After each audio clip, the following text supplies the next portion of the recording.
One day we'll get a good start on this. One day, but that day is not don't know what today. to do with our I hands. really, really, really don't like you guys, and you all die in this session. That's how this is going to go.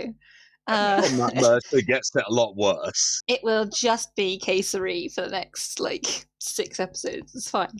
Hi, and welcome to Life of Die. We are a group of actually not friends who became friends through D&D. It looks like we're quickly not becoming friends again. We are very rapidly going back to the previous state of not being friends. We like to hang out and play different Dungeons and Dragons games. We've finished Curse of Strahd. If you want to check that out, it is on our YouTube channel. And we are in just session 6 of Wild Beyond the Witchlight. Because I think you guys spent 4 sessions at the carnival, and then a session last time when you decided that murder was the best way forwards in all situations. As always. So I'm going to introduce the cast that we do have. I did mention Casery, who is usually played by Layla, who is not here this week, but should be back with us next time. Otherwise, we have Kellior, played by Matt. Hi. We have Mados, played by Lee. We have Normand, played by Mike. Hello. And just to be nice and confusing, we have Igneous, who is also played by Mike. Hello. I actually thought you were going to do that. Why do I deal with this? Why? And sessions of Curse of Strahd. This is what I had to put up with. Our currently absentee character, Frank, played by Lewis, who will potentially rejoin the group at some point, just to catch you up. Oh. Yeah, he is that dead one next to the snail. Looking forward to have to explain Avenge me! Lewis is rolling a new character as we speak. Who killed you, mate? So, just a quick recap. We had a group of 3 who were previously involved with the Feywild 10 years ago. They had an encounter with the Feywild. 8 years ago, they entered the carnival without permission. Each of them discovered when they got home that something was missing from their lives or themselves. And so they returned to the carnival 8 years later, where they ran into, at the gate, Igneous and Normand, who are 2 others who had been drawn to the carnival under strange circumstances. Igneous eventually discovering that he is being led there because he is a gem dragonborn and so a native of the Feywild. He is just following instructions. They also ran into Frank, the Herringon, at the carnival. He too was following instructions from a Fey creature that was helping him out. He was the first to cross from the carnival into the Feywild, waiting for nobody as he bounded through the portal after they had discovered it. They are here to find lost items, but also to help, if they stick to their promise, Kettlesteam, who asked them to go and investigate what had happened to her patron, an archfey. And I really want to ask them what the name of that archfey was, because I guarantee you none of them wrote it down. Judge me. I wrote something down.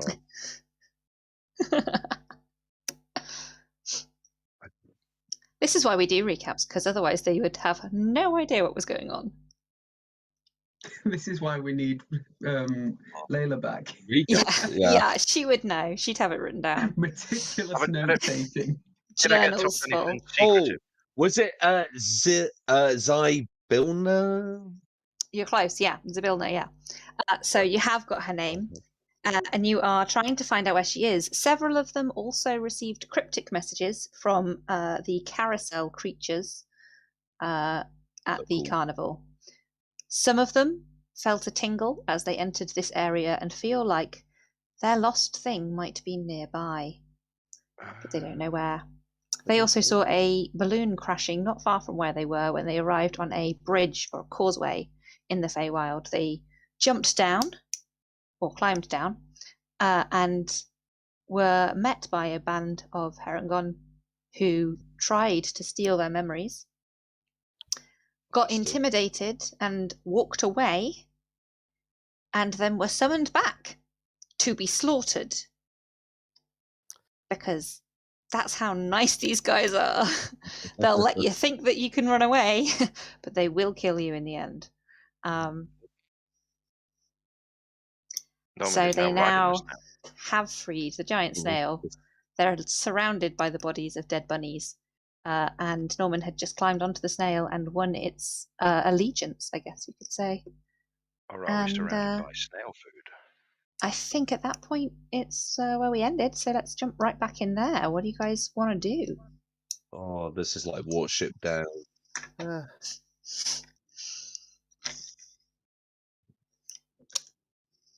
Yes, that's right.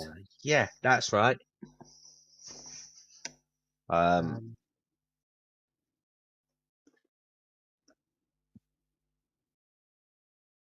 Oh my god. I don't know whether it would come in handy, but I do have that jar that the rabbit person had that allows you to take the memories. So it was a gourd with a golden top to it. Majority. Yeah, so I'm gonna still keep a hold of it. No one's asked me for it yet, but I'm letting the party know that I have it in my possession.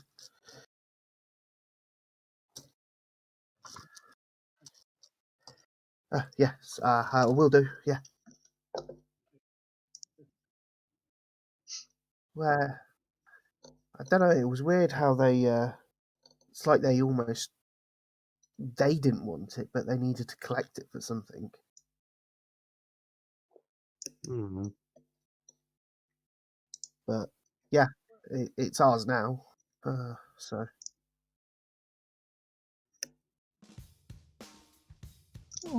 That is not what it should have been. That was what I put on earlier, and it didn't play. Hold on. I'm taking care of it. Don't worry. Don't do anything. I've taken care of it. Norman's dancing again. Sorry, not evidence that we have a party beforehand at all. Can we still remember which way that the balloon went down? So from where you guys are, you just climbed. You have to let me know if you can see these pings. You just climbed down here. Yep.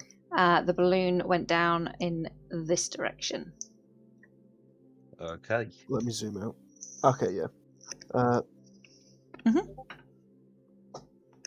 Cool. Yeah. I'm gonna start heading that way, I suppose. Okay. Yeah, I'll join you.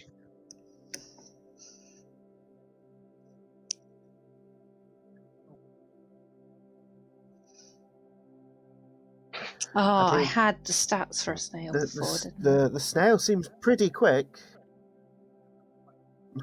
Yeah. Would it go quicker if Norman pushed? Let's. What happens if Norman just lift the snail up and walk with it? Stick it to him like a backpack. Yeah, they can move 20 feet around, so they are 10 feet slower than the rest of you. Okay. But they have great eyesight, so they'll be able to see where you go. Does he even have eyes? Can I move the snake? They've got eye stalks. I can give you control over it, yeah. Which is weird how I know that, but... Oh, hang on. Maybe I can't.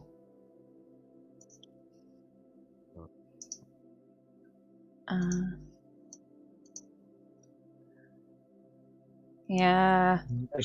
It should do, though. No, not in the actual settings that I'm used to. But I will look into that for another time and sort him out. But if you're taking him with you, I can move him along. I'm moving case 3 anyway, so you know. So we all heading this way? Yes. Let me move myself. Making my way. Norman will have seen Igneous pick up rabbit meat as well. and thought to himself, "Well, he'll help," and then stuffed most of a dead rabbit into his pocket. You'll probably see bits of it hanging out. Awesome. Make a perception check.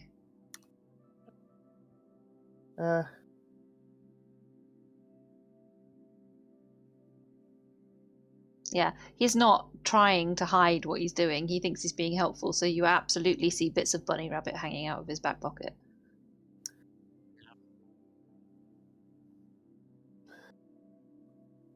Do you think that our rabbit friend would be upset if we were kind of carrying that sort of stuff around?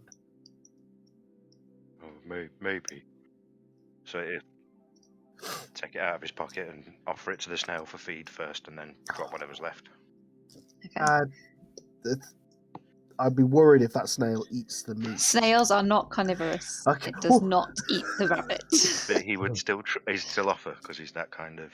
Yeah, orc. the snail kind of turns its nose up at it and starts munching on some leaves next to it.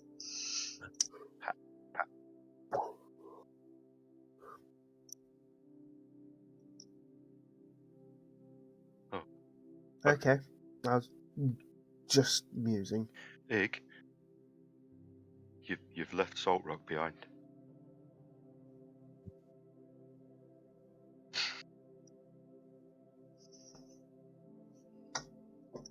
Oh. Well, see, I was about to say Rock Salt will cry out at your leaving him behind. He'd be back in.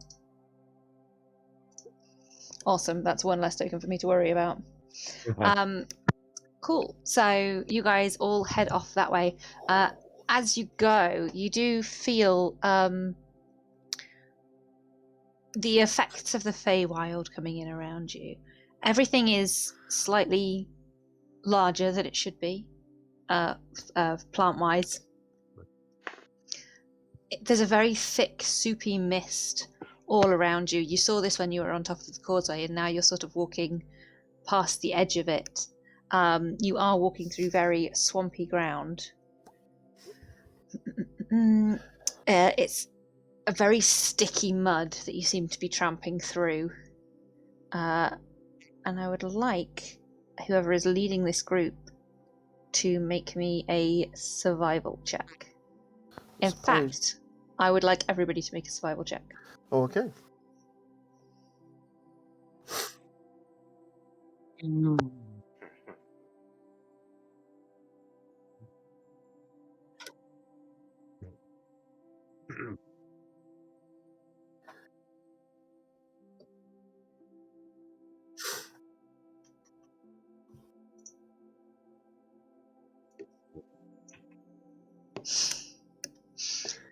Nice, nice. What did everyone else roll? I got a 17. Okay. 6. Okay. Out of the way early, natural 1. Ooh. To 3. Rude. Okay, I was going to ask Lewis, but he's not there. So as you're walking along, Normand, are you riding on the giant snail at this point, or are you pulling him along? No, I'm riding.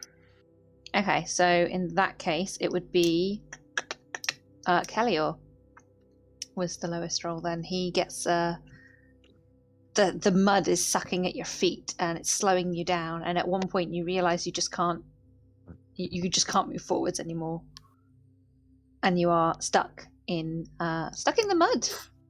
Hey. Does Norman notice him getting stuck in the mud? Is he near enough? I would put Normand at the back of the group because the snail is very slow. So you will see as you walk along that he does get stuck. Yeah. Norman will hold a hand out, try and help him along. Okay. I would say make a strength check to see if you can yank him out of the mud as you go. Okay. This is a exercise in futility, I'm sure, but go for it. 22. Nice. Pulled his arm off. He comes out pretty easily from the mud, and you can seat him behind you on the snail if you'd like. to ensure that he doesn't get stuck again. Kelly, you are now coated in the mud from the knee down. Try not to get any on Bugs, please. He's difficult to clean, I bet. That's so Mate, I Named can't after have the Bunnies. precipitation. Okay. As you continue on your way, leaving the causeway behind you and squelching forwards, you do see a shape off in the distance. Rather large and looming shape. And as you watch, it seems to sort of very slowly and very unevenly move and shift. It's walking, or it's moving, I guess, kind of in a path that's going to intersect with yours as you walk forwards.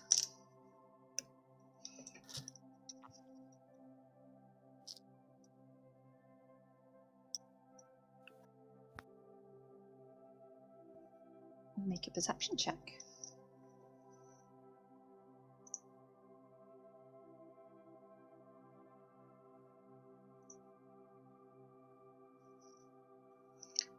It's big and it's hulking. It's bigger than owlbears.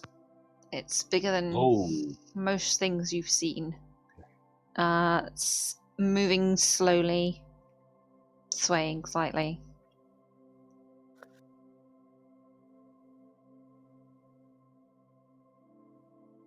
So just come to the side, out the way. Yeah.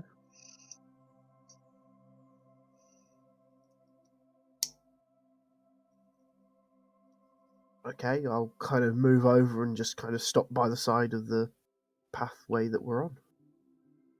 You want to hide? Okay. Of it?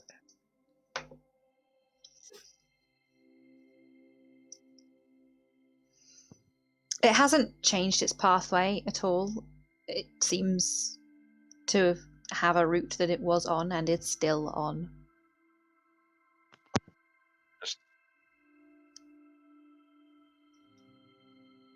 The snail doesn't slow down or change course, it just carries on the way that it was going. Okay.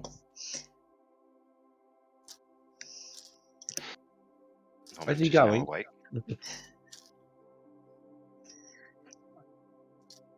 Oh, sorry, it rocked me to sleep then.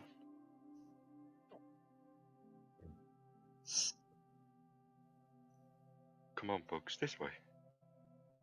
And they'll go over to the side with the rest of them. Okay. You all kind of move off to one side and watch as this thing kind of walks closer and closer, and eventually does come into your visual range, and you see what appears to be a haphazardly built stone house. It's large. It has sloping blue roofs and a tall chimney issuing smoke. As it pushes closer, you can see that there seems to be the top floor, what would be a ground floor, but is actually quite high up off the ground because there's a basement level above ground beneath that. And the whole thing is being carried forwards on thousands of little legs. Oh my god, it's the house version of the luggage. It's the house version. That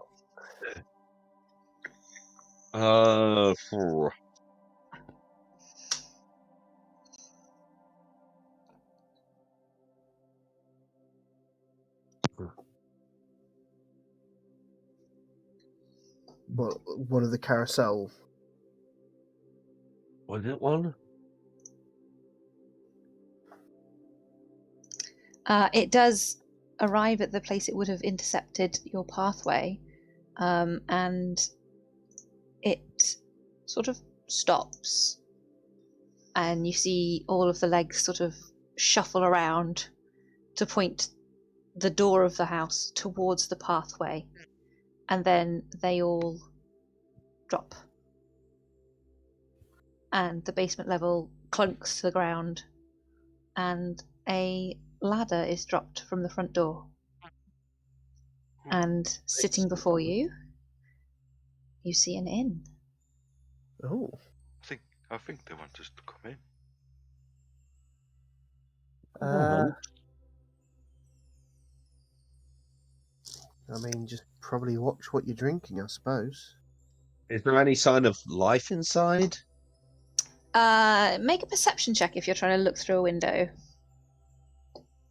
I'm not using that dice. It's crap. 15. Okay. You can see that there does seem to be some form of life inside. There seems to be several shapes sitting at tables. One seems to be moving around the tables, and one of the shapes sitting at tables, by now you would recognize the pointy-earedness that is the Harangon folk of this particular part of the Feywild. Well, I mean, I think I think I can see Frank, guys. Ooh, Frank. And Norman will start heading up the ladder. You have Yeah. less far to climb because No. yeah, Normand is about halfway up the ladder anyway because of the height of the snail. So he's in very quickly. Okay, so you see inside that dozens of tiny orbs of pale light buzz around like flies. You don't need to do that because that's why it's walking. And as you get close to the door, you catch the delightful smell of a hearty stew wafting from the slightly ajar door. Ooh.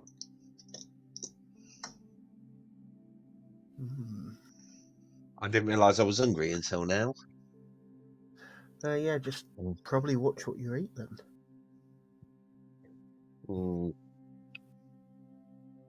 Yeah.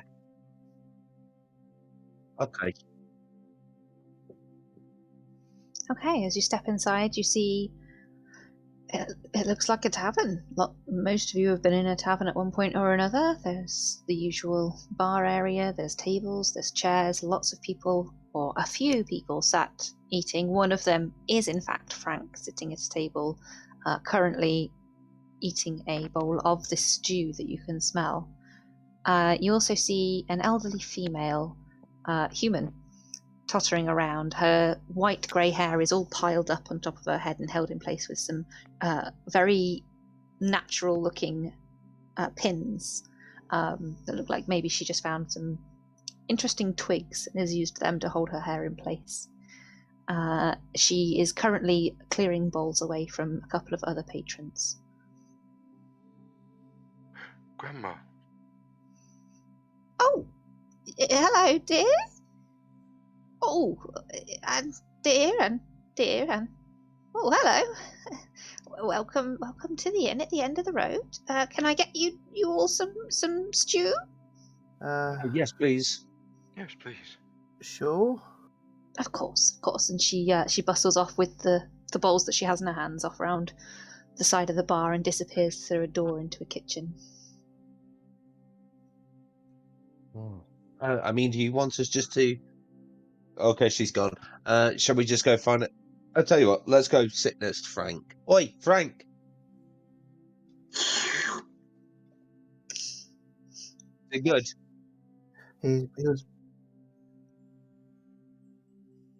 He just made a weird noise while looking at his soup. I do that. Oh, now he's had some soup. Okay. You noticed the spoon had nothing on it. He's just making the noise. Oh my so god, cute. this is like Hook. Imagination food. Hi, Frank. I'm glad to see you're okay. Made it then. No, it came walking over to us.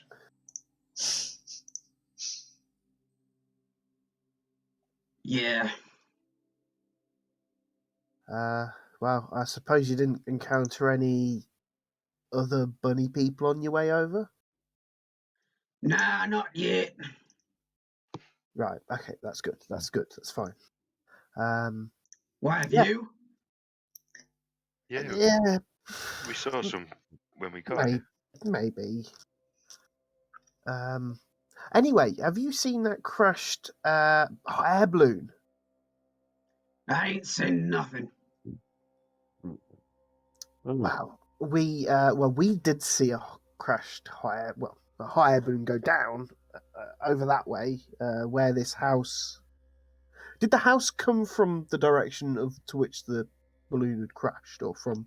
No, it came from. It sort of caught up with you, but from a diagonal. So you Does guys it- were kind of heading east, and it was coming sort of headed southeast. Is it kind of heading in the direction that we should be going? It might head past that direction, yeah.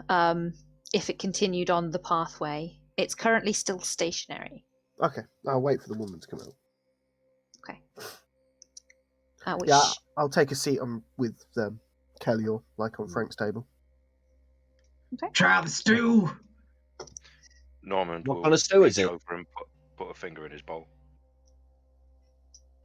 It's not sanitary. It's nice. This one's a couple of apples short of a bushel. What's a bushel? Mm.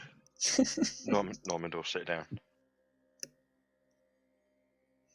after a while, Kayseri will sit with you guys almost straight away, and she's still a bit shaken from her descent, so she's going to be quiet today.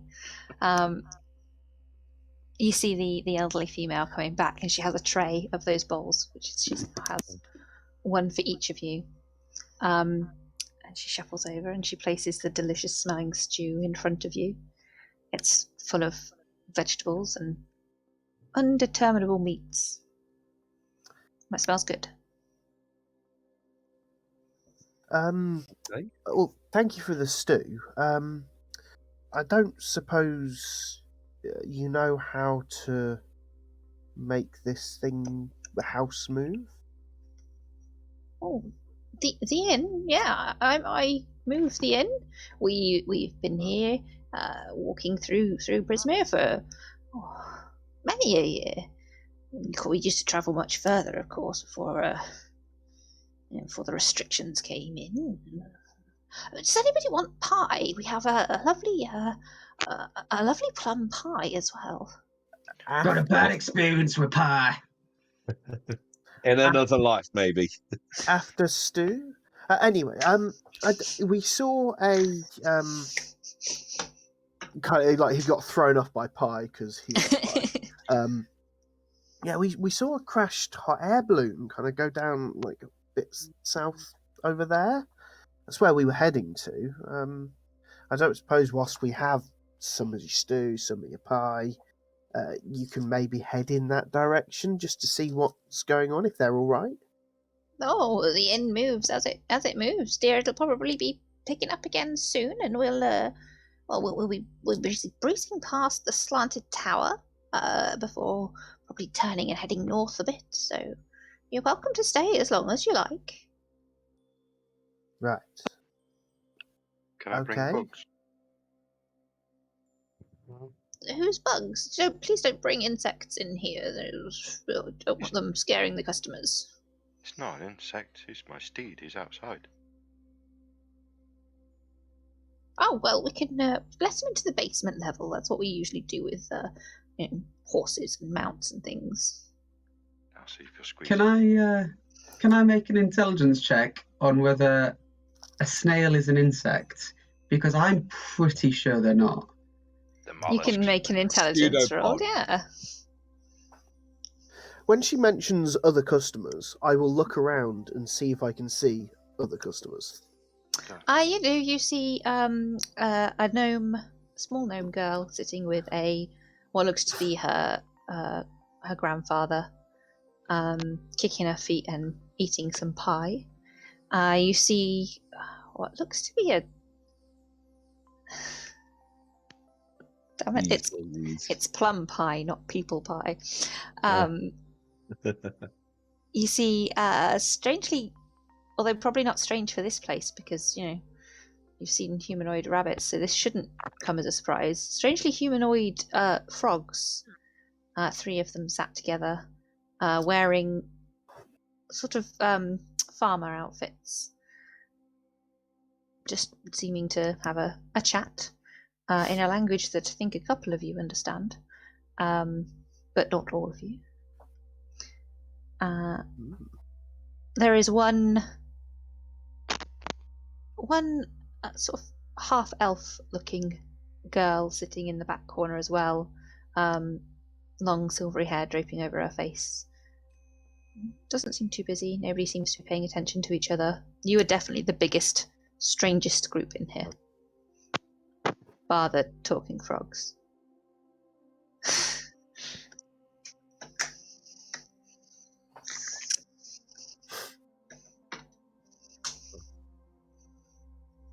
Make a perception check.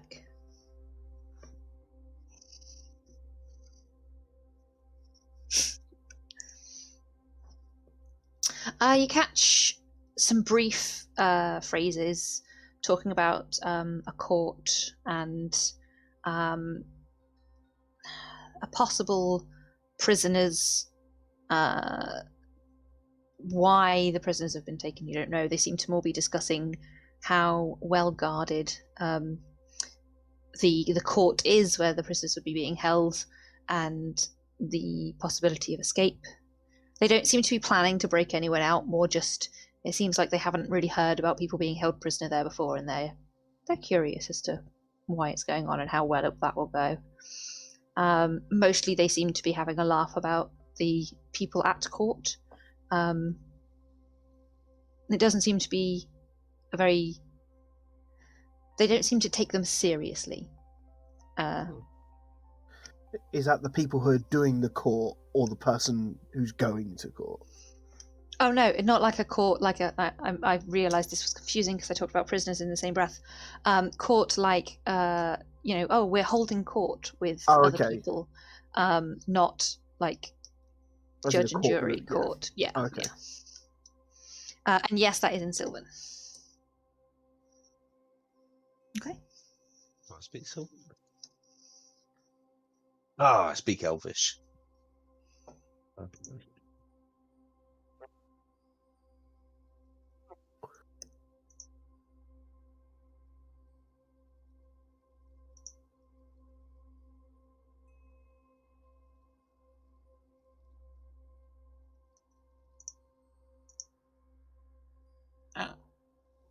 What about?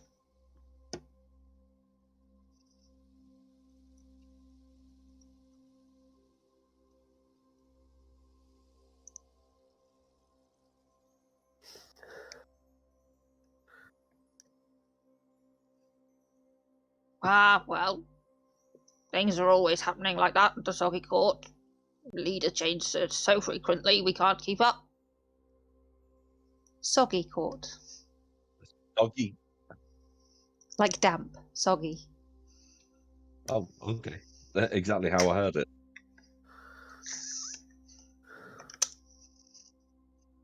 Mm-hmm. Yeah, I thought you said like froggy court, and I was like, okay, that makes sense for frogs, but no, it was soggy court, and I'm like, oh, okay, that's weird.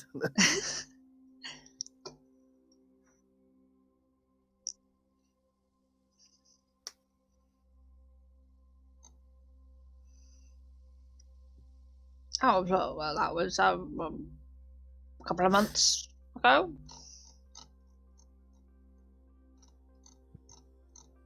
Oh.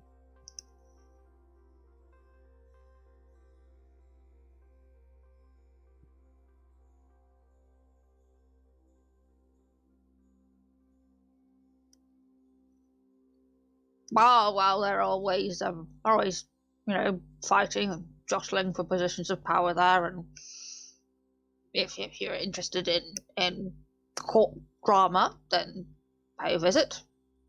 I mean, be careful. You never know what kind of reception you're going to get when you go there.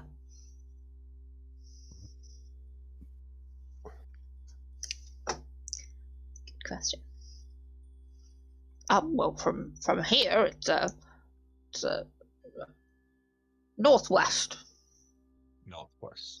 quite a way, but past the tollways.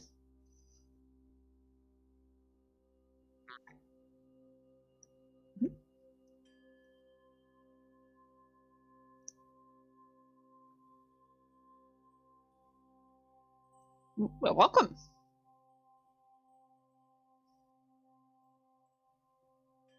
And they kind of nod and go back to what they were doing.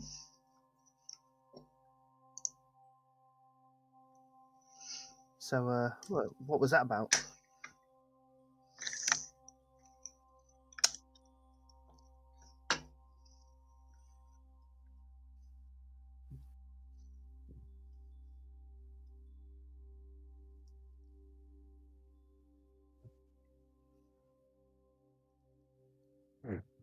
So,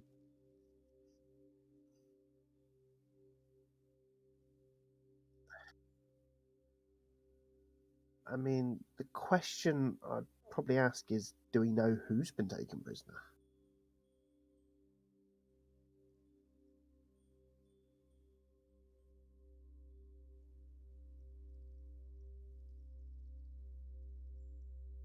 Because, I mean, if it's a recent trial, then I suppose it might be someone who's...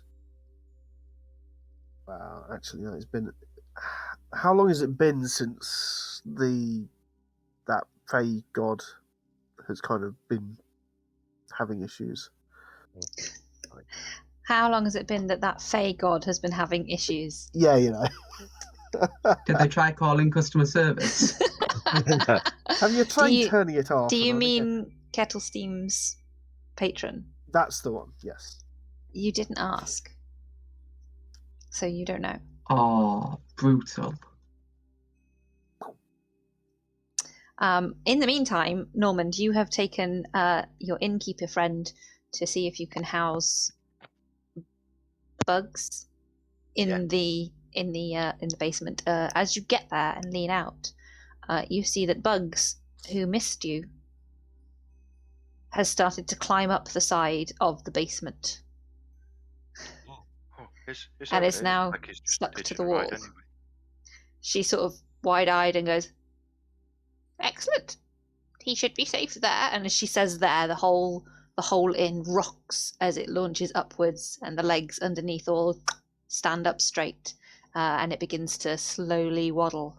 And you can all feel the sort of gentle to and fro motion as you're bobbling along in this lovely little. My brain did that, so I'm really glad you guys did too. You kind of bobble along in the end. Yeah.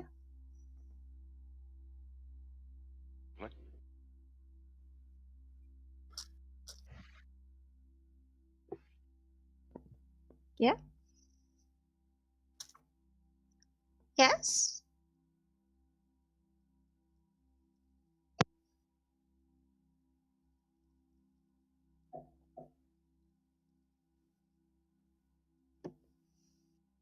You mean this area?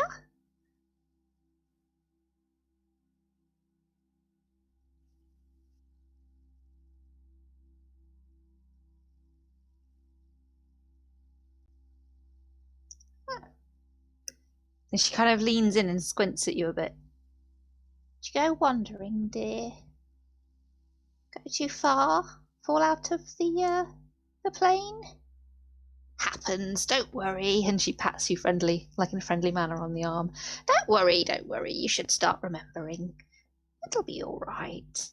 Yeah, well, the Feywild you should be used to, and I'm sure when you get your memories back, dear, you'll remember it better. But currently you're in the realm of Prismere. In fact, you're in a section of Prismere we call Hither. Yeah. Isn't...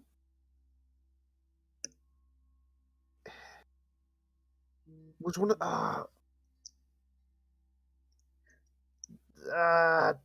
part of me wants to say there's something like about hither and thither. Here and there. Yeah. Hither here, and there. thither were both parts of the phrase. Hither and thither were both parts of the phrase you had to Thither. say to get into the portal. Yeah. Oh, okay. I thought that's it.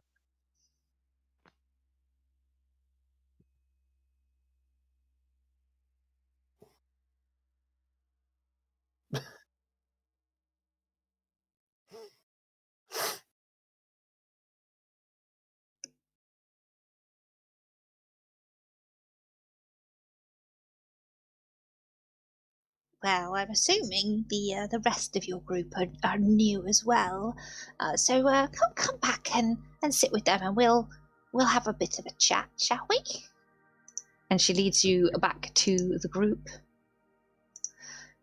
Does And this inn have windows? yeah, just 2 on either side, and then there would be more, but you can't see them because they're in sort of closed off areas. One's through to the kitchen. Yeah. Every so often, I'm just going to be keeping an eye out the window just to see like if we're getting in the right direction towards where this crash happened. Okay.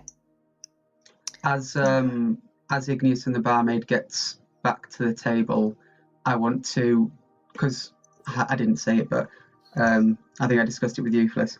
As I was eating my stew with one hand, with the other hand, I've been messing with my armor, and just pull a hammer that I've got next to me and slam it, and like, yeah, that's done, and then I just take it off the table. Oh, well done, dear. I'm glad you achieved success. He's a funny one, isn't he? And Say that again. she guides Igneous back into a seat in front of a bowl of stew, which she sort of pushes towards him as she talks. So this is the inn at the end of the road. You're in hither, and this is part of the realm of Prismere. Now, this one's forgetting a lot at the moment, and a few of you look like maybe you haven't been here before. So I'll let you know sort of the general rules of the area. We have in place some strict rules put down by the Archfey Zybilna, and we follow them. And if you follow them, you'll get along all right. So the first one is one that I practice whenever I can. That is the rule of hospitality. So whenever anyone, friend, stranger, enemy, enters your home, you're expected to treat them in a gracious manner and be accommodating until they prove that they are undeserving of such. So you'll see as you all came in, you are welcomed in, offered chairs, offered stew, offered drinks. I'm being accommodating. This is the rule of hospitality. When you enter somebody's home, you are treated as a guest until you prove you're not worthy of that respect. Okay? And she kind of pinches Kellior's cheek. Yeah. Now. I'm very hospitable. Well, thank you, ma'am. And I'm going to tip as if I've got a hat on my head, but I don't. Whoa. There's more rules. There's more rules. Yes, well, the second rule, that's the rule of reciprocity. Okay, that means that RECIPROCITY.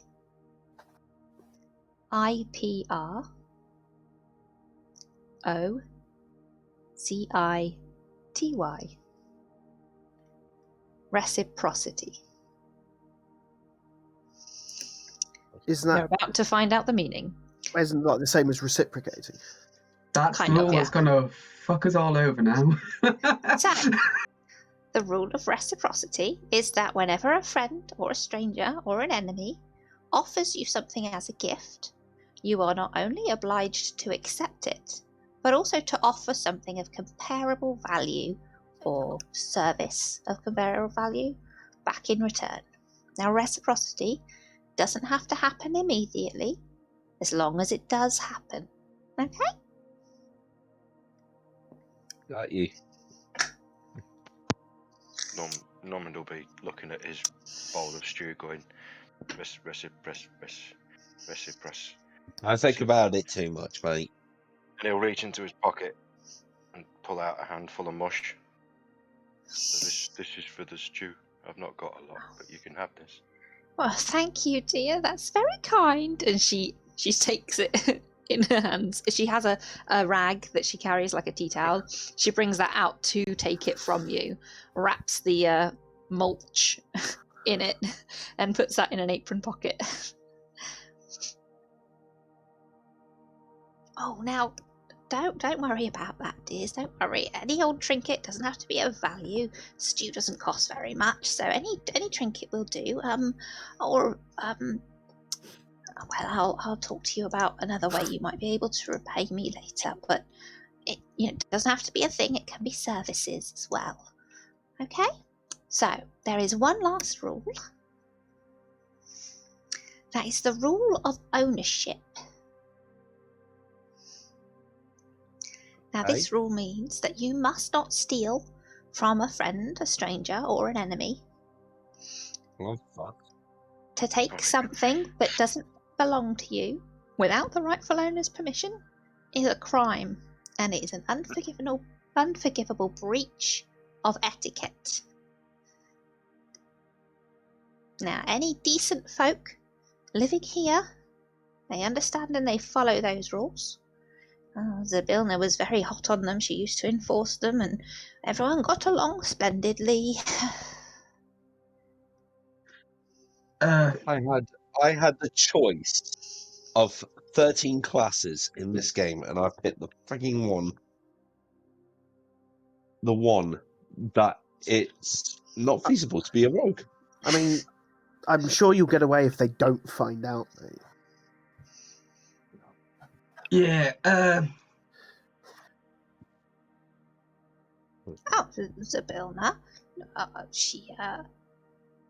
she didn't really have to enforce them. People followed them quite well, but she was very strict with it, and she would use imprisonment or banishment or other punishments. Usually the punishment would fit the crime or the rule that they broke, and often they would depend on the kind of person you were. She was very good at seeing what would be a deserved punishment to you. For the first rule, where it says obviously you got to treat them with respect until proven otherwise. Is that down to the person who's invited them in, or is there like an overall thing? I mean, surely you could slip someone up by saying that you weren't happy with something they've just done, even if they did it unintentionally.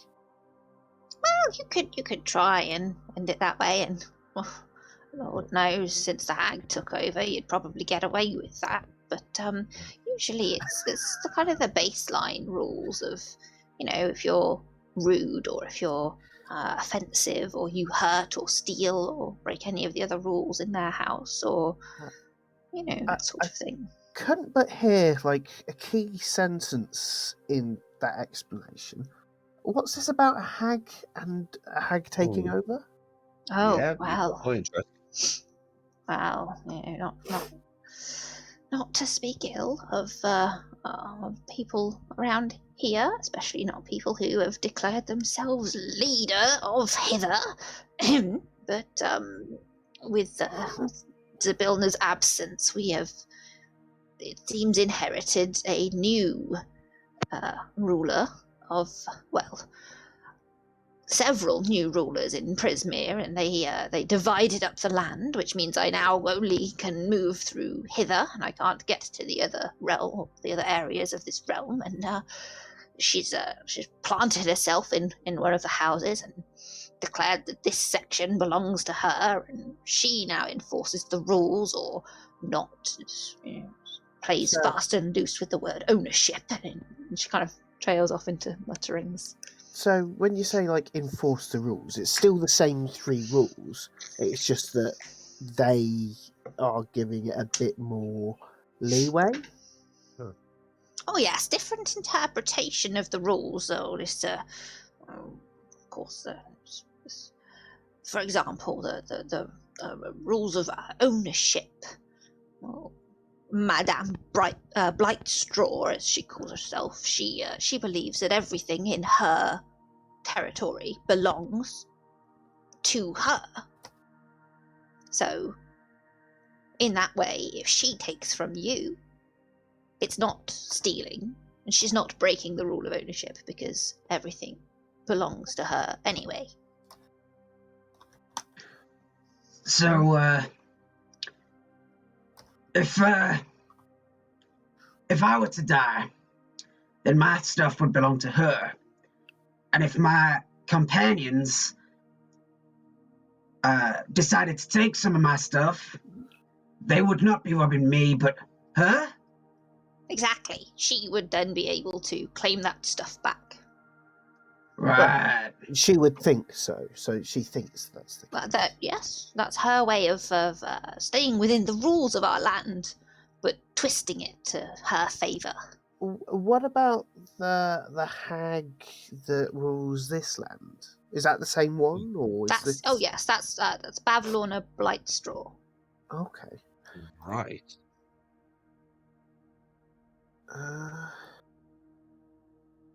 That's interesting. And then each, I'm going to assume then each realm, the witch likes to follow another rule really badly. Then. Well, I don't know what they've done about the rules in the other No, 'cause areas. you haven't been able because to I get haven't there, been have able you? to get there. No. I see. Wonder if this blight straw is the one that we were told about earlier. Well, I mean, Yeah. I suppose all three of them, because they're all taking power from the Archfey. Yeah. Yeah. So, are the three areas hither, thither, here and there? Well, that's 2 areas, dearie. Yeah, There's what's this? 3 What's areas. the third? They've divided it into hither, thither, and yon. Oh, Yawn. Oh, okay. thither, yeah. I see. Okay.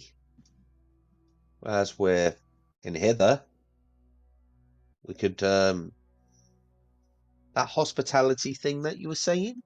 Mm. It sounds like you need a little bit of help, as it were.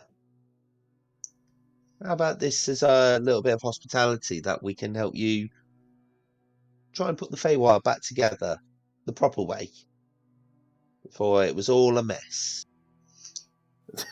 Now I think that sounds like proper reciprocity for the hospitality you have been shown. Yes.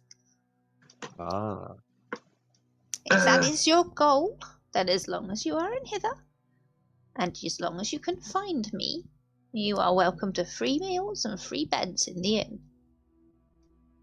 You I like said, the way you said you're trapped in hither. Mm. Are we? I would assume that you are. Have any of you tried to leave? Oh, shit. Well, I mean, we've just got here, so. yeah, we've not had any Yeah. reason to leave us yet. I mean, if we could probably ask the hag to get us over if things go to plan. I went into some mist, and I came back exactly where I was.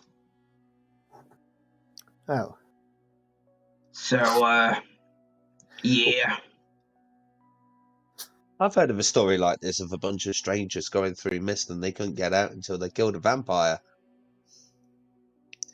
Well, I have heard that there are people, not many, that know how to travel between hither, thither, and yon. are they? Oh, like a guide. Something like that, yes. Oh. You wouldn't happen to know a guide who would, well, guide us? No, I To don't the know realm? who it is or where you would find them, but you can certainly ask around and see if you can ferret one out. Oh, okay. Again, I kind of have someone show me where to go, and they led me into the mist, and they didn't come back out. So, I mean, you may have not been doing it right. It's at You this say what? point. Sorry, you may not have been doing it right. Oh, I didn't hear you there. Yeah, that's fine. How are we moving? Are we making progress? It is Can at I- this point you see outside one of the windows, you see a tower in the distance, not too far away. Oh. but slanty tower, and it is, as mentioned by the innkeeper, a tower. But you do notice that there seems to be something large and flapping in the wind, caught to the top of it. Oh, the I've got to say balloons. that the whoever made this has really, their architecture was really of a shitty design, if you ask me. Not too sure where it gets its name from. Yeah, I reckon it could be a good tourist trap.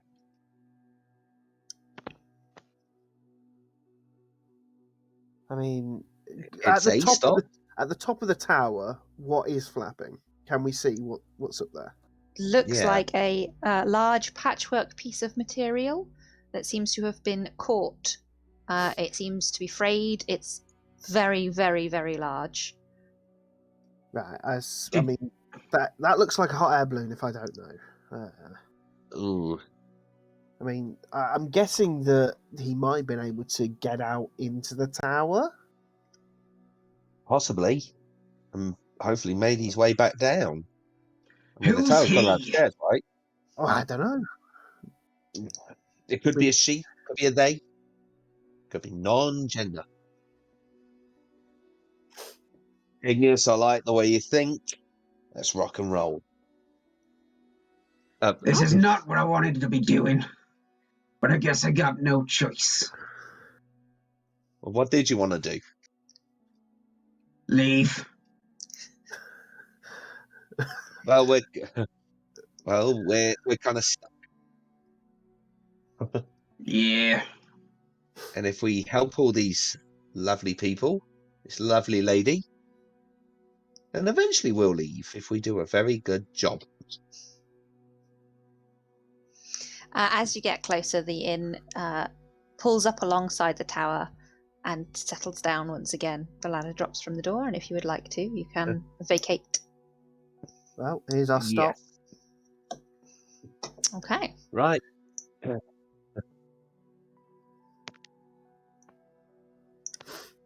I use mage hand and whip it up.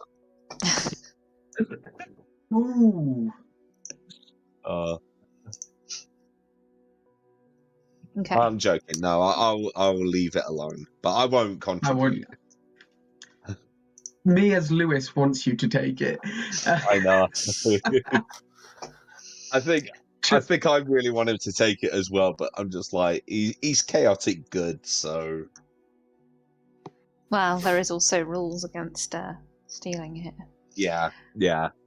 So before you, as you exit the inn, you see a crumbling stone tower rising out of the swamp. It leans at such an angle that it threatens to keel over. Black brambles surround the base of this tower and cling to its lower half. Hanging from the crenellations on the lower side of the tower's peak, you now see a large woven basket that dangles from the end of a tangle of ropes and large tattered fabric. The basket is dangling about 30 feet above the surface of the swamp. And I'm really sorry, Bug didn't make it yet, but I will copy him over in a minute. Oh. Could you say that for the travel that we took via moving house, that we managed to get a short rest in? I would allow a short rest in that time. Hey. Well done, mate. I actually have no health or spells taken off me. There's a couple This of is things just that a I rest. can give myself back after a short rest, so...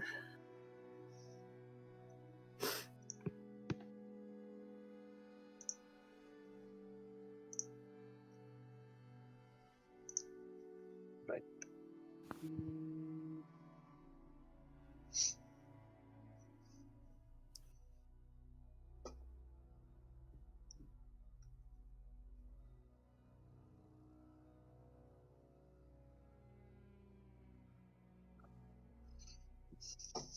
Nah, that's like No. sorcerer. 9. Got 9. I actually didn't take any damage in that fight. And now I said that right in front of the DM, I'm going to regret it. I've just short rested K3 as well, and Bugs is now with you guys Hey. on the map. Sweet. Hi, Bugs. So you see this tower in front of you. It's about 50 feet tall, about 20 feet in diameter, and you do see that there is a open door on one side at the bottom. It's sort of opposite to where the basket is hanging.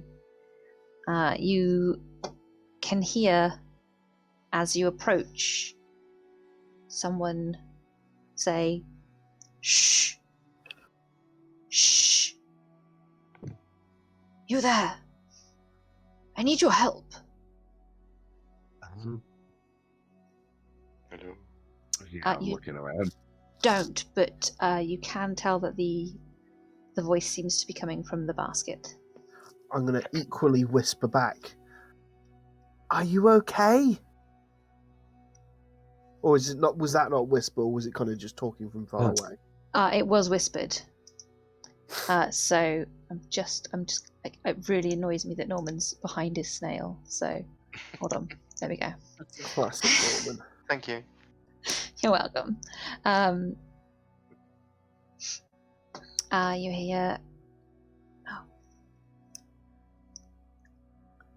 Why are you whispering? I'm in a bit of a bind, as you can see. I am Sir Taliver, one of the Summer Queen's loyal servants, and I ask that you free me. You see, I was in the midst of a daring escape from the vile Pavlorna Blightstraw, when our balloon was set upon by an ill wind and sent plummeting to its current unfortunate location. My pilot, the Honourable Wigglewad, did not survive. I've been trapped up here for some time now. Help me. I must tell my queen of the fall of Prismere.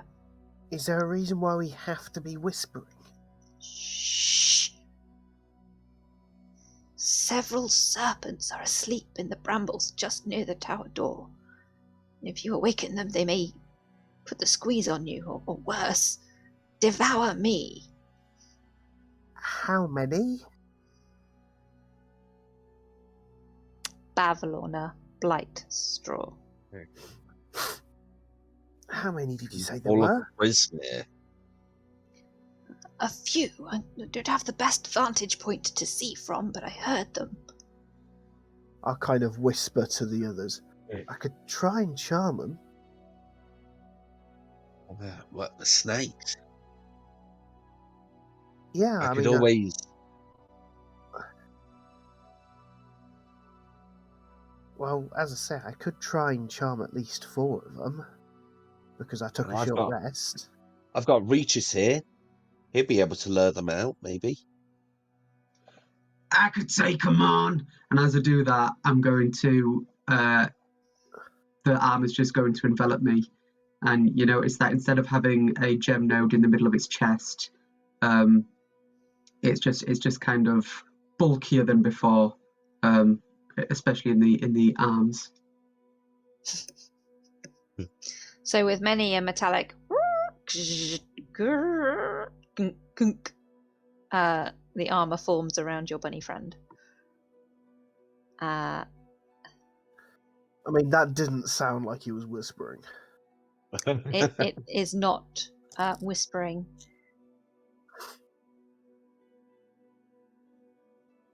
And I'm preparing a fire. Actually, what will I prepare? Burning hands. Okay.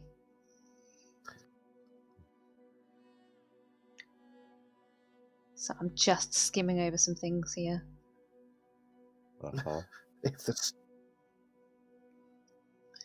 the snakes wake up, they force everyone to start dancing. Thank God there's you no ruined rule the about killing. surprise. We'll have to kill them, but it has to be done whilst dancing. Worse. Norman's still Otto's sat there. invisible murder. Norman's That- still sat there wondering why. They are huge.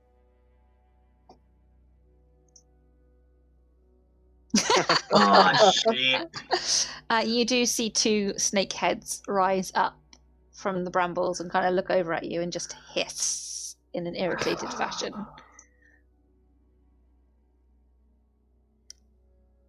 Cool. Yeah. We're going straight into murder again. I like where you guys. I like that you.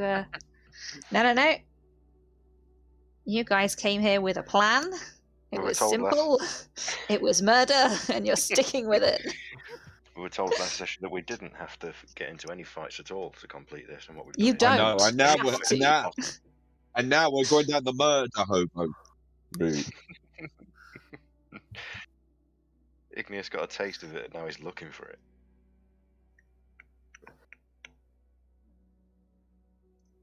Okay. Just give me a quick second to set these up. I think I'm on the wrong layer.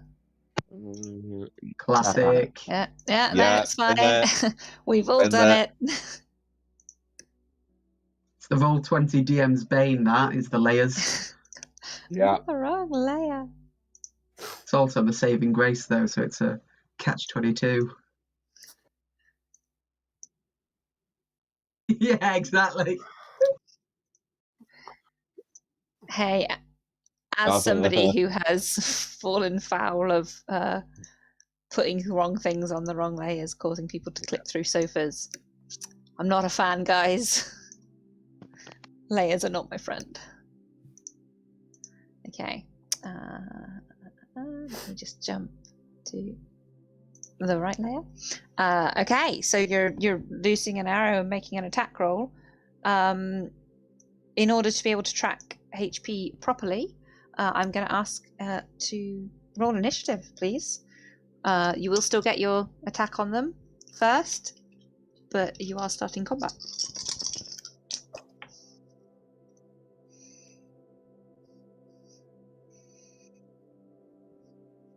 Okay. Fuck's sake. Ooh. That ain't be bad. I was. What, rock salt? Yeah. Yeah, I was a fan of it. Okay. So Igneous got 22. Okay, anyone get anything? I'm assuming not higher than 22. 23. Ooh. I get to add my Nice. proficiency bonus Nice. to my initiative. So, actually, Frank. He came ready to fight. Then Igneous. Frank is always ready to fight. I like that about him. Shouldn't be. As Let's long all as it's not pause and check, copyrighted, just in it's all case. fine. I mean, the playlist that I have, it shouldn't be. No, it's fine. So I had a 23, a 21. Sorry, 22. 20. 20 from Oh. Normand. Jeez, we're getting all the high rolls today. I should Nice. roll for Casery, really, shouldn't I? Maybe. That's gonna, yeah. That's gonna be another high one. Let me find a Casery. Oh, okay.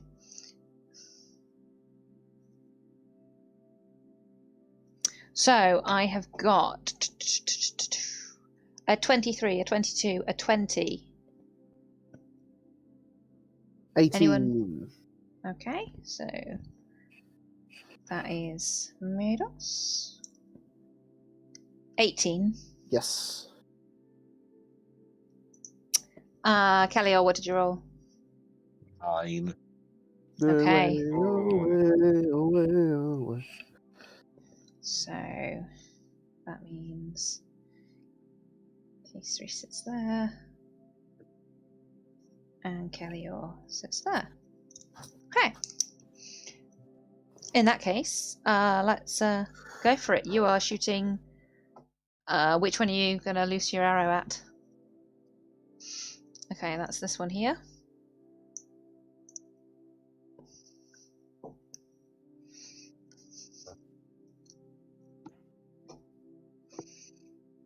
Roll to hit.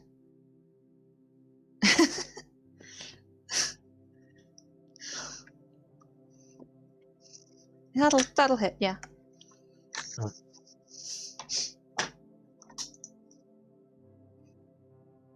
So 9 damage total. Okay. Cool. As you take your first hit, the snakes hiss mightily, and in doing so,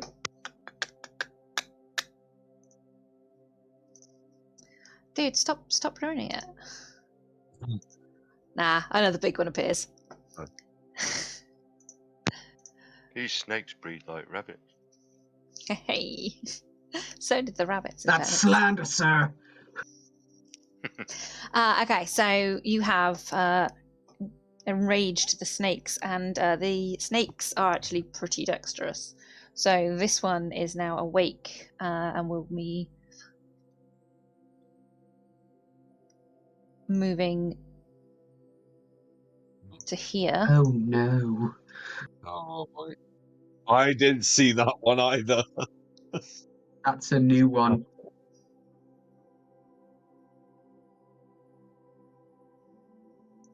That one's going to go there. And Snakes were made. that's all that's happening for now. They're going to hold their actions in case anyone gets close enough, because they don't have much range. I don't know why that was funny. So that brings us back to Igneous. Oh yeah, sorry, Frank. Completely skipped you. Frank's you going to being run here. over to the closest one.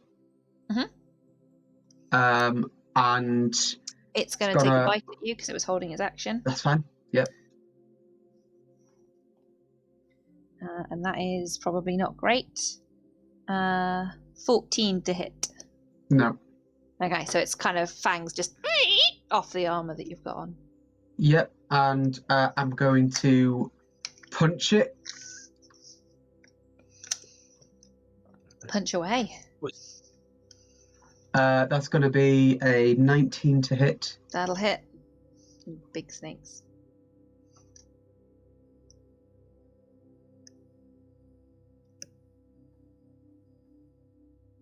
Should have taken the one from the floor. That will be 5 thunder damage. In that, but is that all? 5 damage? 5 thunder damage from the punch. And because these are both of my fists are these thunder gauntlets, can I do an offhand attack as a bonus action? Like dual wielding? Like 2-weapon fighting?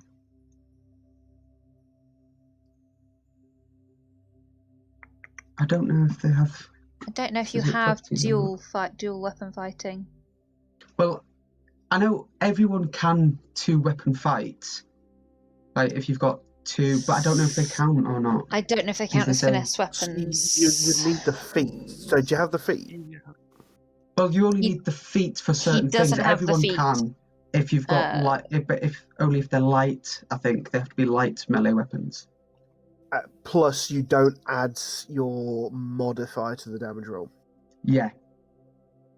I don't think they are I'm actually just having a finesse look weapons. at weapon details. Because I know I do it with my other character. I can do it with a hand crossbow. Yeah, because that's light. Yeah. So Yeah, it just says simple melee weapon. Whilst you aren't holding anything in it, it doesn't say that it's got the light. It doesn't say that it's a light weapon, so I'm assuming it's not. oh, hang on, they're gauntlets of lightning, yeah. They're thunder gauntlets. So I'm just going to have a look at it's- something that's comparable.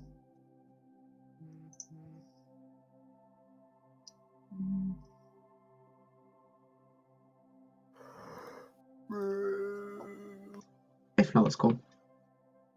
They don't say that they're a light weapon. Yep, that's absolutely fine. In which case, as my bonus action, I will use my defensive field to give myself 4 temporary hit points.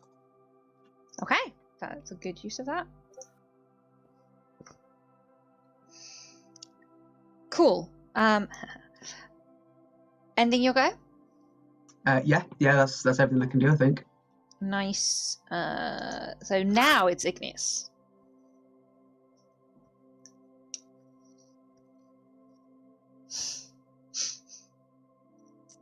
Always a good way to start.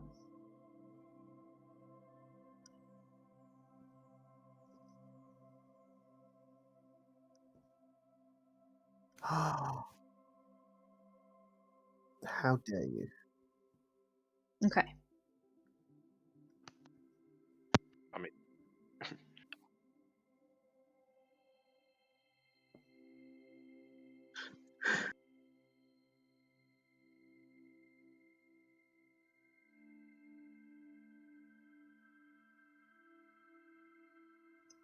Okay.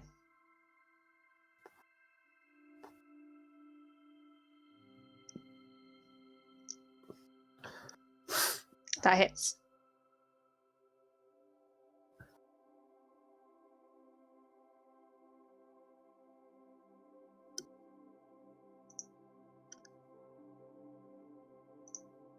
To add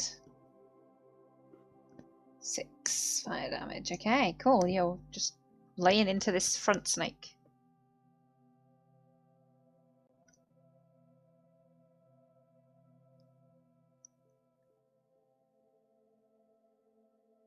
Okay. Ending your turn, bringing us to Normand. Norman still isn't sure what's going on, but he knows that bugs can climb walls. So he's going to Oh boy. slowly make his way towards the tower.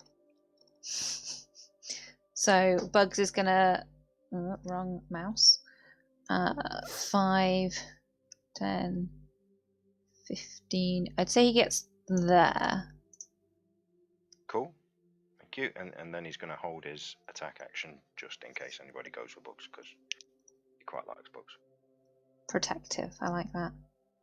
I'm just gonna juice the music up a bit because this is lovely, but it is soft for a combat.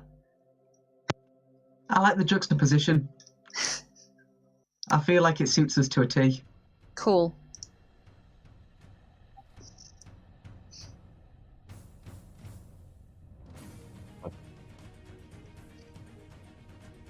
Yeah, That's when yeah. things go wrong. I'll have that change up my sleeve. Okay, so Norman's holding an action. He's moved on his snail, and you're done, yeah?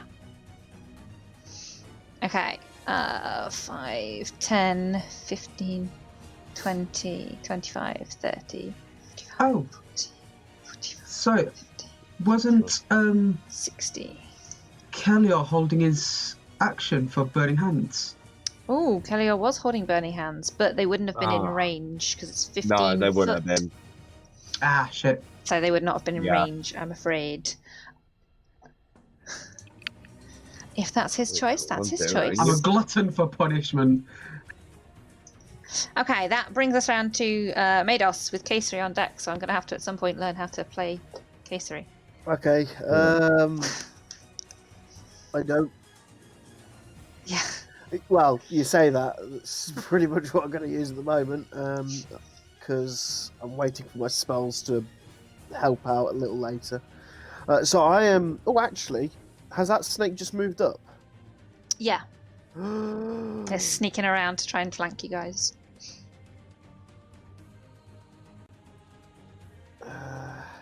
Count the squares, don't rely on those measurements.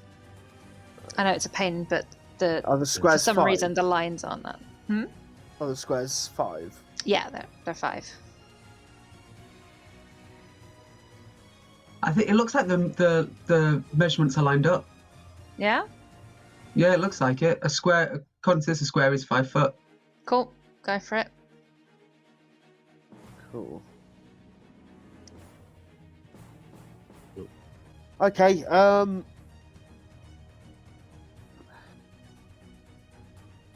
let's get the two closest at the moment in the crossfire. Let's have some fun. I'm going to cast my last second level. I'm going to use Nathair's Mischief again. Is that a 20-foot It is square? a 20-foot cube, yes. I'm assuming you don't want to catch Frank. No, so it's 20 foot kind of... 5, 10, 15, 20. 5, 10, 15, 20. So that's the size. So probably... Do you want it up. catching them? Yeah. Catching you. So you can probably do, yeah, that or that. Probably want to do that so you catch the second one. Yeah, I want to catch both at the same time. Okay, cool. And what saves do they need to make?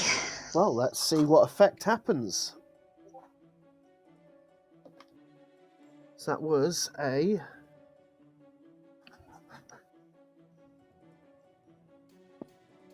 okay. So that's a 3. They need to take a wisdom saving throw for me, please. Okay, wisdom saving throws. That's correct, yes. Let me just check on their stats. Oh, okay. That is a 7 and an 11. And so... I'm the best DM because I always roll low. Where's my... Would I see like my spells or... save DC 14. So they both fail, which Not surprised. means they both just giggle and are basically for this turn until the start of my next turn. They're incapacitated. Okay. And uses all its movement to move in a random direction. I keep forgetting that one. Is that straight away or is that on its turn? A giggling creature is incapacitated and uses all its movement to move in a random direction. It doesn't stay. Okay, so At DM's discretion.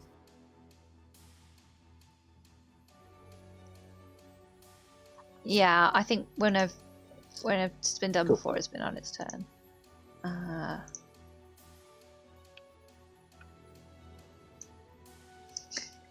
Well, this is more just a series of giggles. They're not very clear. Oh my god! I swear there was like. It Just must have been colours like a instead. theme park or something that had a snake laugh like that, or like a shopping centre like. Oh my god. And it used to like scare the because it was like an animated snake that would go like this, and I just don't know. laugh at you. and it would like make.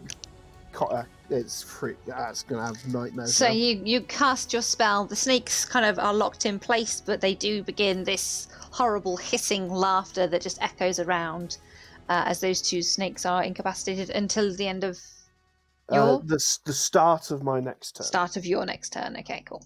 And I will not draw that box because I don't need to do that. I will move in this direction to kind of get closer to just the general action. Okay, cool.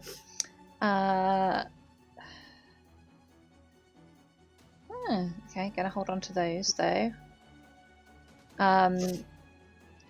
It's really difficult because like I want to play Caesari as well as I can, but at the same time as a DM I'm like, no, I don't want them to have that.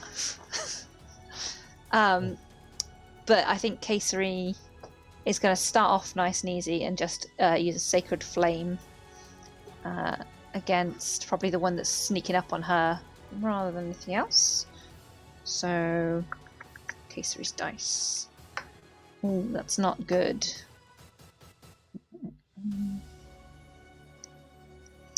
Actually, that does. She just hits. So that's one of these. It's not bad. Not bad for a Sacred Flame cantrip. She will do 6 points of damage to the snake that is attempting to get around the side of her. And she will 5, 10, 15. She's going to back up to move away from it. Cool. That brings us to Kellior with Frank on deck. Right, so I'm going to move 5, 10, 15, 20, 25, 30. Back away a little. And raise up both my hands and just red fire just escaping in a 15-foot cone to attack the two in front of me. Yep. And they would need to make, I believe, as a dex save. Dexterity saving throws for those two. So the first one, so that's this guy here. If he's incapacitated, doesn't he automatically fail? I don't know. I think with It incapacitated, might be. I'm going to have a look. Hold on. Because that would be dope, in my opinion. Yeah. It doesn't automatically fail. It just can't take actions or reactions. But it doesn't automatically fail, I'm afraid. So that one did roll 19. Right, that's a save. And this one here rolled a 9. Failed. Okay. Okay, so takes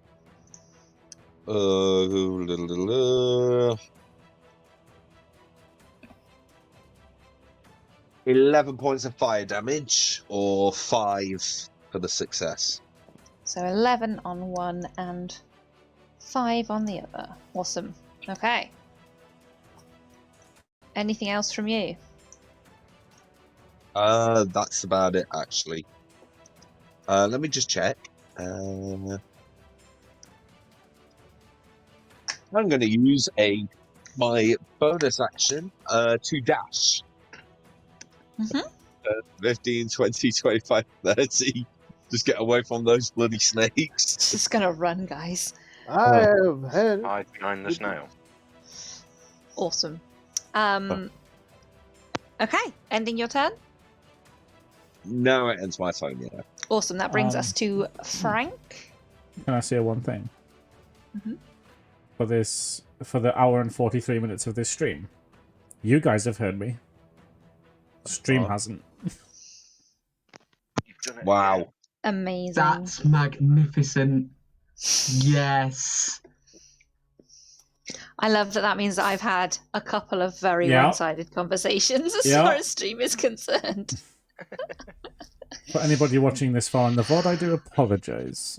Igneous was confused. He learnt some stuff. You heard it from the NPCs. Make up Igneous's side of the story. Oh, dear. We'll right. release a script document that allows go. you to fill in the gaps. We'll go back and dub it. Yeah, it's fine. it's Any gotta of be us have dubbed- those skills. It's got to be dubbed by another party member. Oh, absolutely. We'll get Layla to do it. Right. Do you say it was Frank now? Yeah, Frank's turn. You Beautiful. can, He's can gonna move away from the snake without taking an attack of opportunity. gonna come down to here, Okay.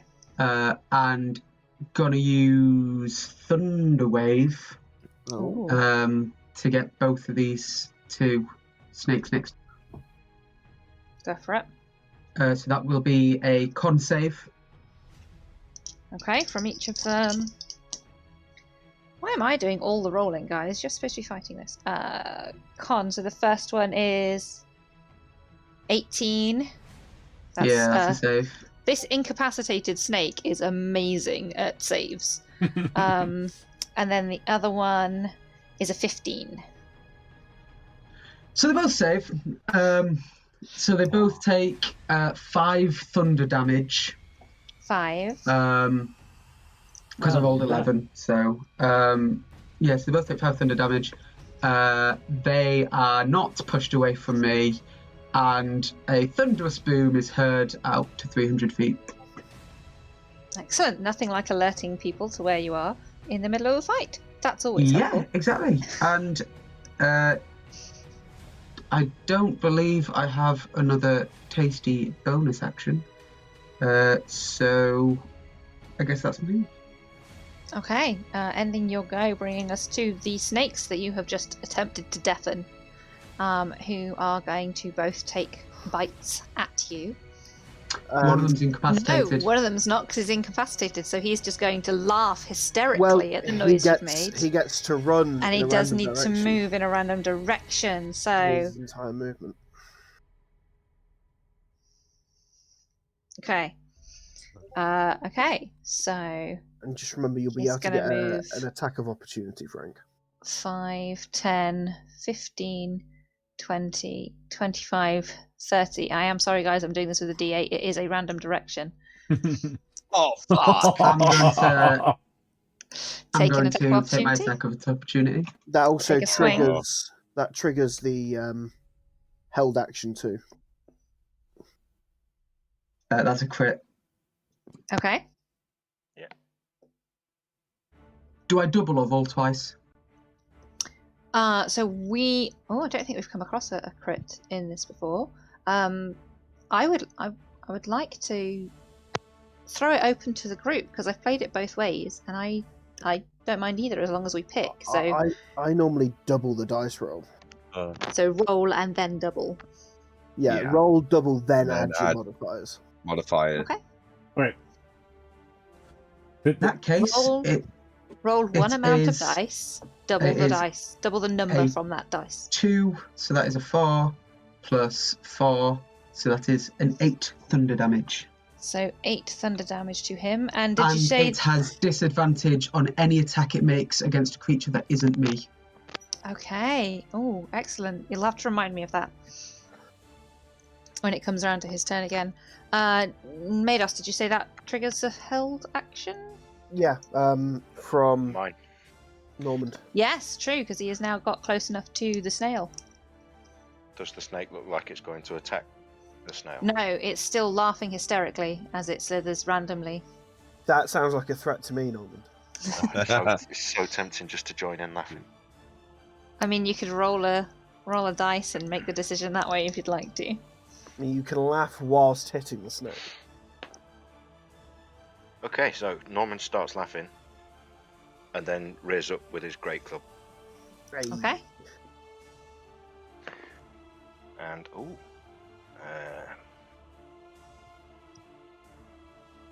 come on, 25 to hit. That'll definitely hit. Is for an 8-sided dice. Oh, on the floor. Oh, fuck's sake. Oh, on the floor. 6 damage. Okay, this snake is regretting being the first one out of the gate. He's looking a bit bruised. But he's still laughing. He still thinks it's all hilarious right now. But that is his movement, and that he can't take any actions, so that ends his turn.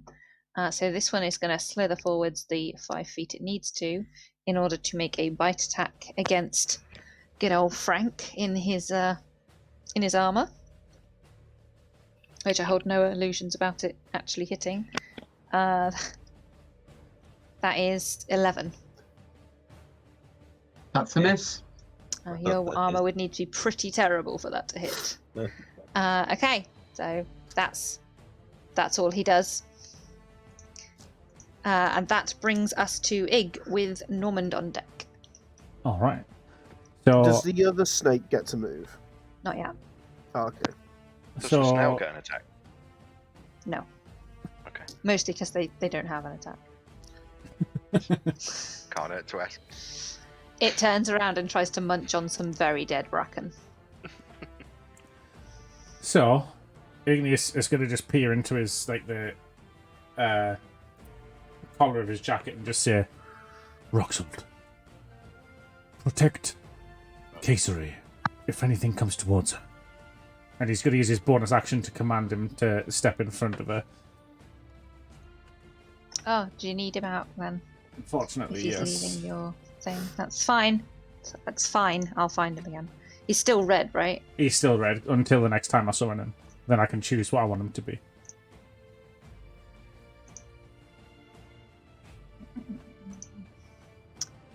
Oh, the answer is where did I find him?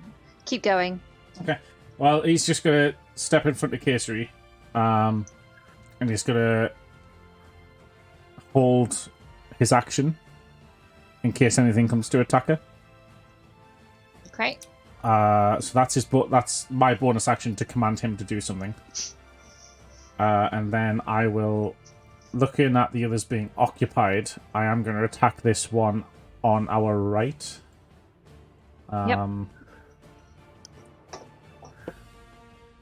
For that is it. 16 to hit. 16 hits. 16 hits. For 8 piercing damage, and I'll use Rock Salt's react. Can I use his reaction if I'm holding an action? These are rocky rules on this. I would say if he's holding an action, if he uses his reaction, he will let go of the action he's holding. Alright, I'll not use the reaction then, just 8 piercing damage. Okay, 8 piercing damage to that snake. Done. And that is all I'll be able to do. Unless I want to move, but I'll not. Okay, that brings us to Norman.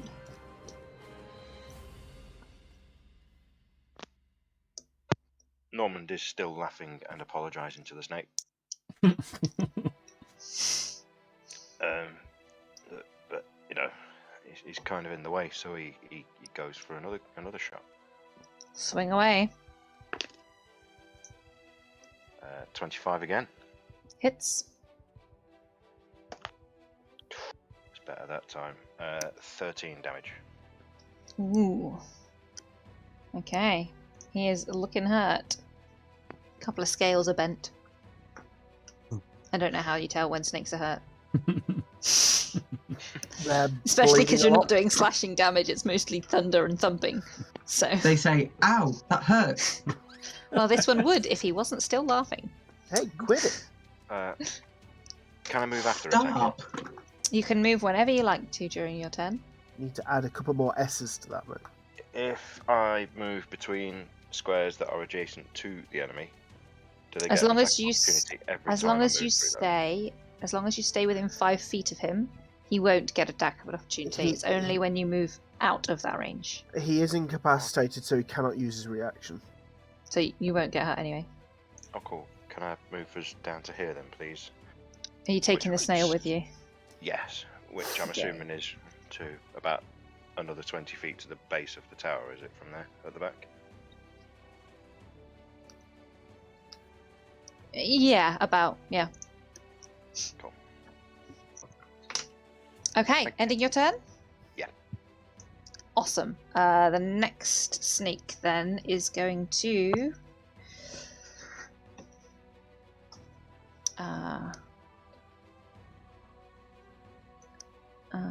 5, 10, 15, 20, 25, 30, move in a much more helpful direction. And that's all it's going to do. But luckily, that does mean it's Mados' turn, so they may not be incapacitated anymore. Well, let's see. Let's see. I'm going to be moving that 10-foot square. Well, I'm going to move in the I can move the 20-foot square 10 feet. Okay. So for the moment, I'm going to move it 5 feet, kind of diagonally down to hit that snake. Here. Yep. Cool. And let's see what it does. Can it take? Oh, can it take a wisdom saving throw, please? It can certainly try. It rolled a 2. So it's charmed. Ooh, okay. So it's the normal charm spell, nothing else. So it's regards us and me and the party as a ally. But because the other two are out of it, I assume they are no longer incapacitated. That is correct, yes. Okay. I'll take those off. Right. Continue. And let's... How far? 60 feet. I think that's close.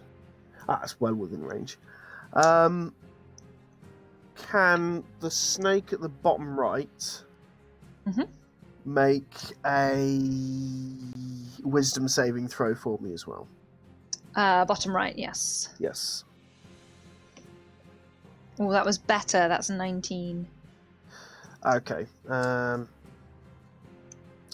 So on a successful save, takes half as much and doesn't move away. Okay. So this was the dissonant whispers. Oh, okay. Nice. So that was a good roll. So it's 10.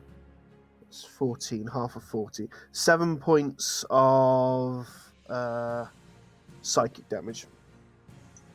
Done. 7 points of psychic damage. Okay. Yeah. Anything else from Mados? He's it's tricky for him because he wants to get stuck in, but he also doesn't want to do too Get much. hurt? What? Okay, that is a touch spell. That snake at the top left is looking worse for wear, isn't it? Yes, it is.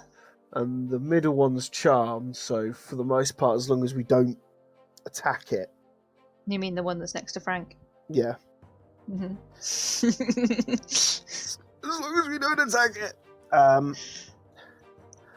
I will call out to Frank and say, that one's charmed. Focus on that one last, please. You say, focus on this one? Okay. No! He's going to make his way kind of to there, just so he can Okay. kind of back Frank up next turn. Okay. Ending your go? Yes. Oh, damn, that means it's K3. Okay. K3 is going to cast Bless. I think. She might have to move to do this. Wow, it's not going to be on the little dragon that just helped her.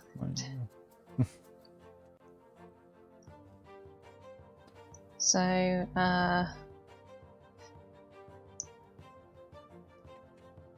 yeah, that kind of gets a few of you in range. She's going to cast Bless on... Yeah, on Frank, Igneous. Oh, and I'm sorry, guys, but you know full well Layla would be giving this to the dragon. So she's going to cast Bless on Frank, Igneous, and on Rock Salt. So let's give you a little symbol. I don't think I can give Rock Salt a symbol. Not like one of her best, like not the two of her best friends. I know, guys, but you know she would be putting this on the cat-like animal that's trying to help her. I'm just trying to be true to my players here. So she'll cast that, which is an action. And she's moved. She's gonna 5, 10, 15. She's gonna move back to where she was. She moved forwards to catch Frank in it, and now she's gonna back up. And that will be it for her this turn. Hopefully giving you guys some help. That means it's Kellior with Frank on deck. How long does Bless last, sorry? It's concentration. So or a up to a while. minute. Yeah, okay. So I pull out one of my playing cards, and I'm going to go in and just slash the snake, trying to aim for like the throat. Okay, go for it. With advantage.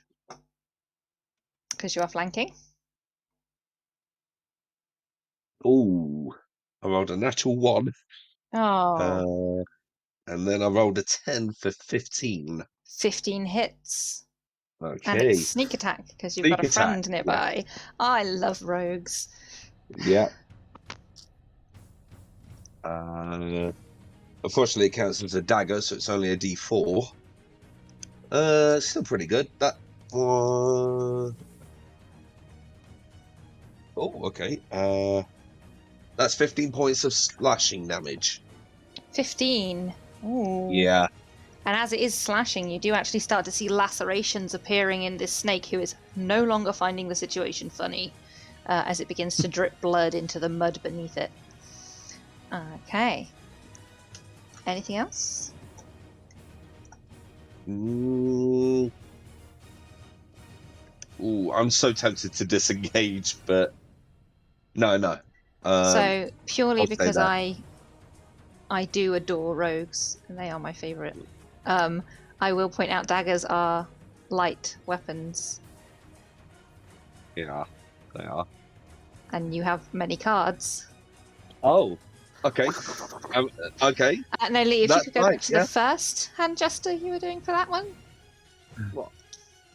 The first gesture you did to show Matt what he could do. I can't It's remember fine. that. We'll move on. It's fine. The Okay, bod will know. and It's I'll fine. use It's the not second- important. I will then use another card to try and bring it to probably flick it into its eye. Okay, Yeah, that's going to be an 18. that'll hit. No sneak attack though. Oh, still good. 7. 7 points of damage. Yeah. So you at one eye and then at the other, they kind of slice into its face. It is barely hanging on, Oh. but it is one angry snake now. So there's that. Okay, ending your go Yeah, it will. brings us to Frank. Yeah, okay, so I'm going to heed Medus's advice. I can't really get down to the other one, so I'm going to go up to this here snake. And I'm just going to smack it with my Thunder Gauntlet. Go for it.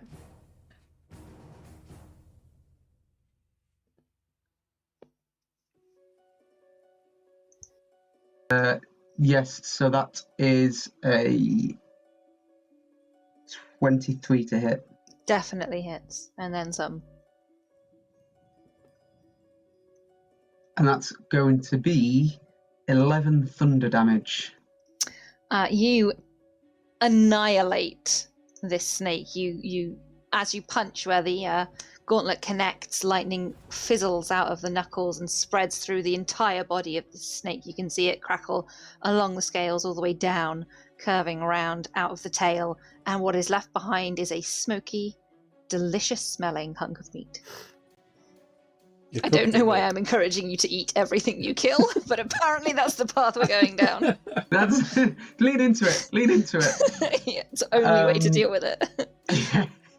So dead. that is that.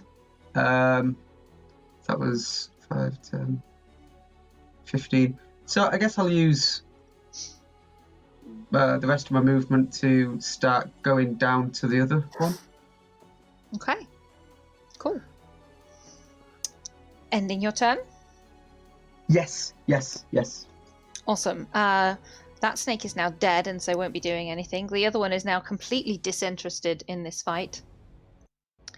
So we'll just sit and kind of sway its head at Mados. Because he has charmed the snake, so. A real snake Ig charmer. with Norman on deck.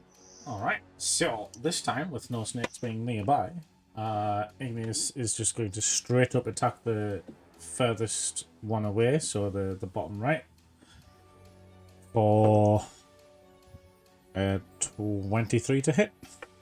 23 will hit. That'll be 8 piercing damage, and Rock Salt uses reaction to add another 1 fire damage. That was a good use of reaction. It was a fantastic use.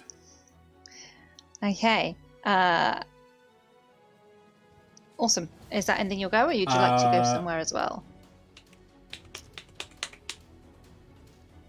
No, I'll stay where I am. I was thinking about moving forward, but then yeah, I'll stay. Okay. That brings us to Norman. Is it going to cost me an action to pick up some of that snake? I will say Because the snake is a whole, you'd need to chop a piece off if you were going to pick up some of the snake. It's not quite flaky meat done, it's just toasted. I've never cooked a snake, so I don't know how easily they fall apart. But it wasn't slow cooked, so I'm assuming it doesn't just drop. I will let you, as a bonus action, pick up the snake if you can make a strength check for me. Because it is a giant snake. Okay.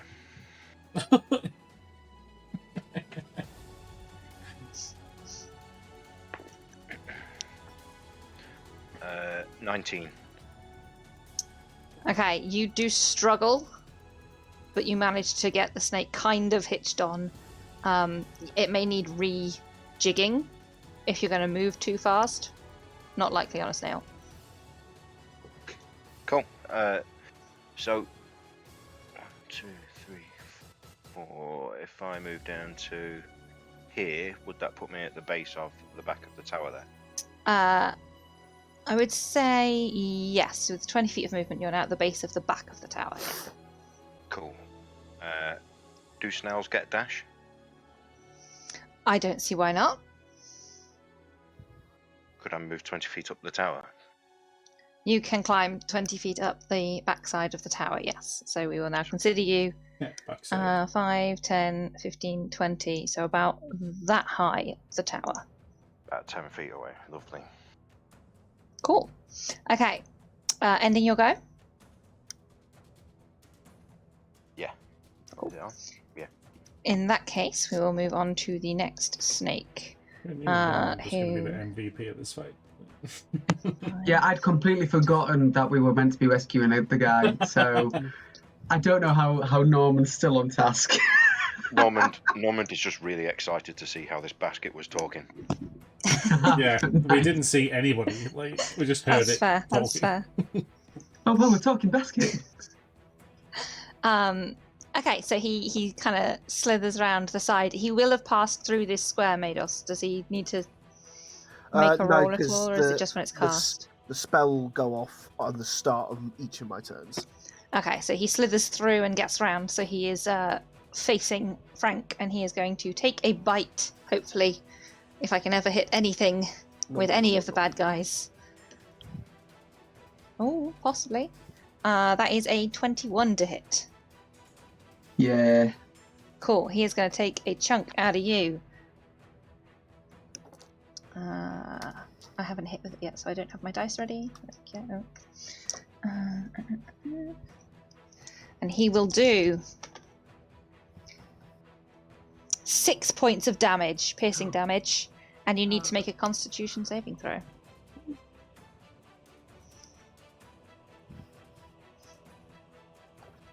Well, don't you have like Yeah, it's an 8. Ooh, okay. You are stunned until the end of your next turn. So Frank is now blessed and stunned. Oh no! Bless this stone. Bless. I get to make. I get. Don't I You get to add the D4? D4, you do, yeah.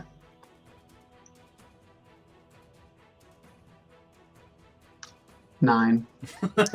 You are still stunned. Would he still be stunned if he even rolled a 4? What was it originally? It was an 8. It was an 8.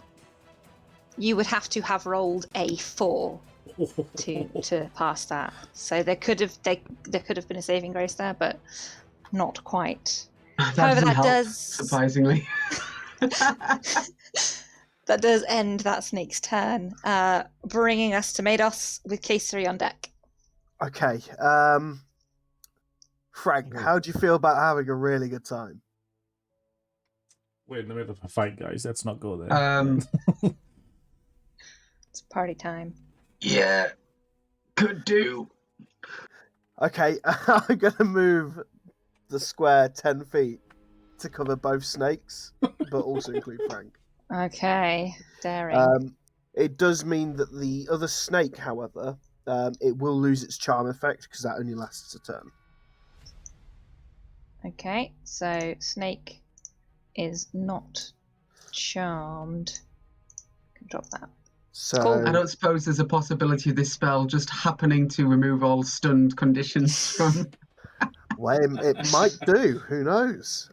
Let's see what 4 options I get. Can you all make me a wisdom saving throw again, please? Okay, so it's these two. So the snake who has just finished being charmed rolled a 2. And the snake who just stunned Frank rolled an 8. Frank, what's With bless, it's 16. Okay, so Frank doesn't get charmed, but the other 2 do get charmed. Okay. And to be fair, this was my best outcome, because now I've got both of them charmed. I'm going to use my action to try and persuade the snakes to leave us alone. Okay. So, I'll be like, it doesn't have to be like this. Just go and sleep somewhere else. It's probably going to be a lot better for you, and not like that one behind me. Both snakes who are kind of gently dancing to the music that you're not playing, but that they can hear coming from your soul. And they both kind of go and look at you quizzically because they don't speak common. I did that in no. Elvish. They don't speak Elvish even. No. Sorry. These are not smart snakes. I will action. I'll Flip do your everything. hands. I'll go away. Shoo. Make a persuasion at disadvantage. Mate, come on. Let's get just 2 dice out. One was a nat 20, but the other one was a 15, so I do get to add like 8 to that, I believe. Right, So okay, so that's- only rogues, no bards in my next campaign, please, guys. 15, 16, 17, 18, 19, 20, 21, 20. That's a 23. Okay, well, we'll see what happens when the turns come round. That brings us to Caesary. He's going to hold a sacred flame just in case any of them are aggressive. Because I've already used one of her spell slots, so I don't want to use any more. Kellior with Frank on deck. All we can see is me just going, shoo! And the snakes have kind of started to dance, but they're not going anywhere yet.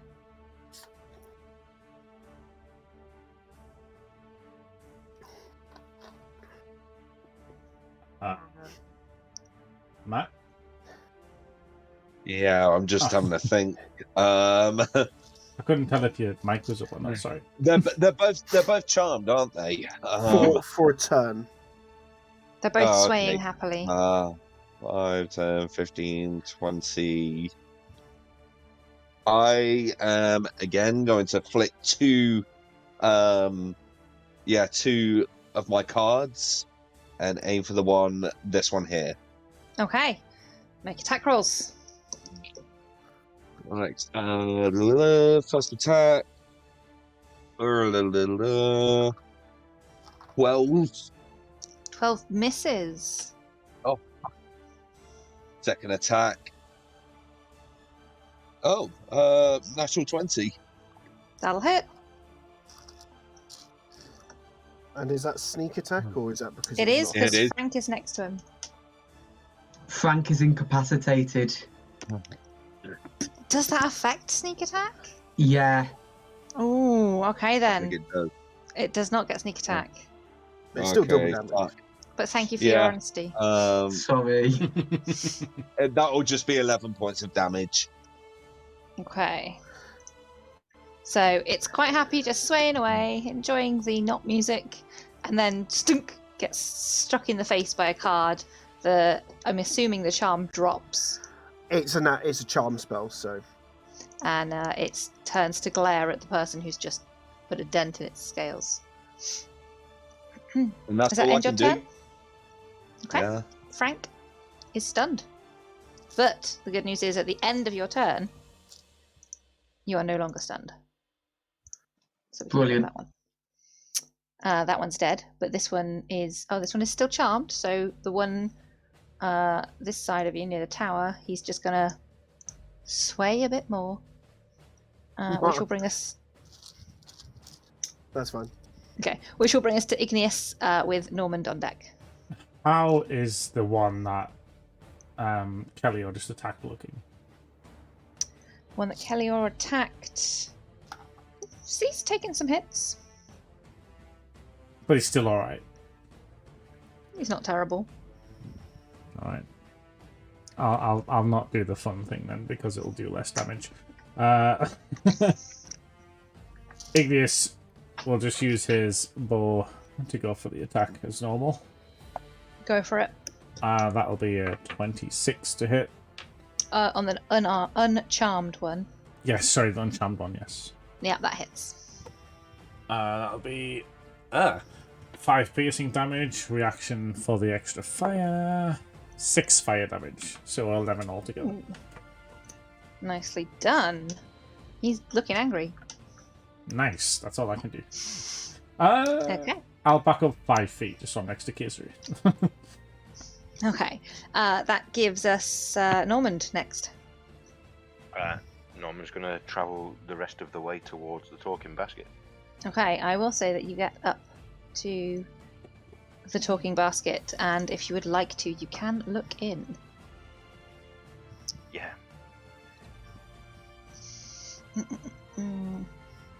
It's a giant constrictor snake. Hello, how's the Laughing sleep? at you as it lunges forwards, at mouth wide. No. As you look down, you see inside there is a humanoid frog lying dead at the base of the basket. You see wedged into one of the corners at the bottom of the basket is a silver bird cage lying on its side. And inside, you see the person who spoke to you, who happens to currently be waving a teeny tiny silver sword. Let me find this for you, because I really want you guys to see him. He's got a teeny tiny sword. He's a fairy. Close. I'm kind of thinking of Sweetie Pie holding a toothpick. So what you see inside is a teeny tiny violet fey dragon. Fairy dragon. It It's looks not bad. similar. It looks similar to Normand. Not Normand, sorry, Roxalt, who Normand would know.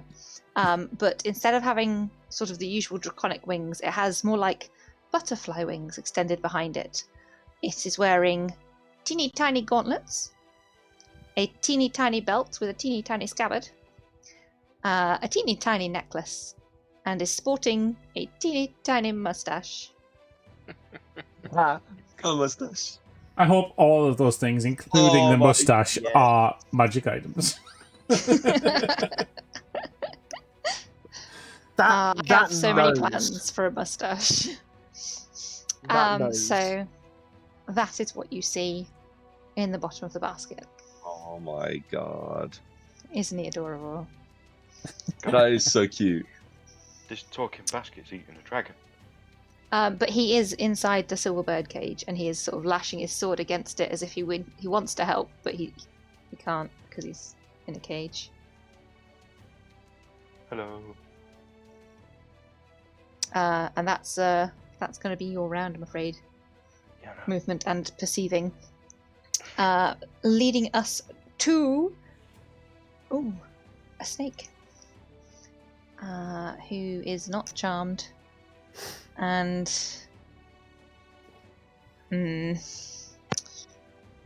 yeah, it's not had much luck with the one in the armor. So 5, 10, 15. Oh, not. I don't want it to be under you guys, but it's gonna have to be a little bit under Frank. That'll do. It's going for the person who keeps confusing and charming it. So it's gonna take a bite at Mados.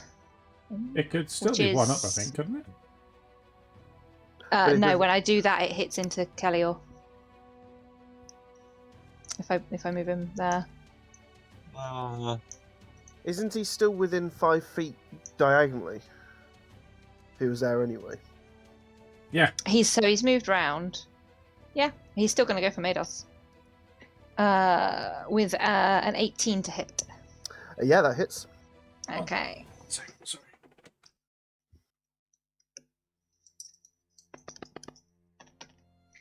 Ooh, I rolled really well on that. That's 11 points of damage. Okay. It's 11 points of damage. And a con save, please. Certainly.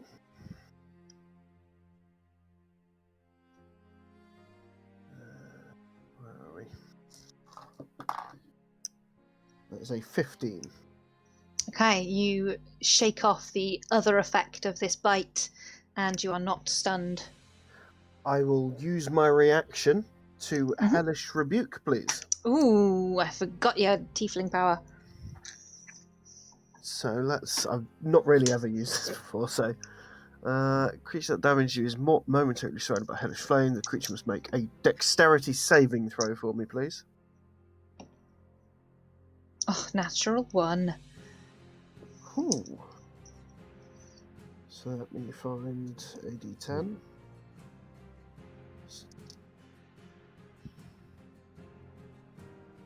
There we go. So it's 2d10 fire damage. So that is 6, 7, 8, 9, 10, 11, 12. That's 13 points of fire damage. Oof. Nice. That burned. He's not happy about that. Neither of you are happy about that situation. You both came off sort of injured. It's true. Okay. Which actually means it's Mados' turn next. So that snake is no longer charmed. Okay. But it is still in the thing, so unless you're moving it. Do you want to know the wild ride, Frank? Do I got a choice? He says as I will move the square. Actually, no, give me a sec. That's fine. I rolled just enough. My concentration still stands for that spell. Good. I will move it 10 feet up, 5 feet up, so I can include both snakes again. Absolutely, and Frank. And Frank, come on, Frank.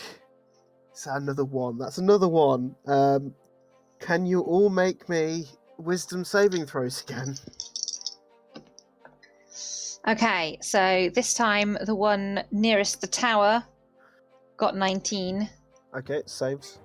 And the one who just bit you rolled a 3. Okay. And So I Frank? assume he's... 14 with bless. That just gets the spell save.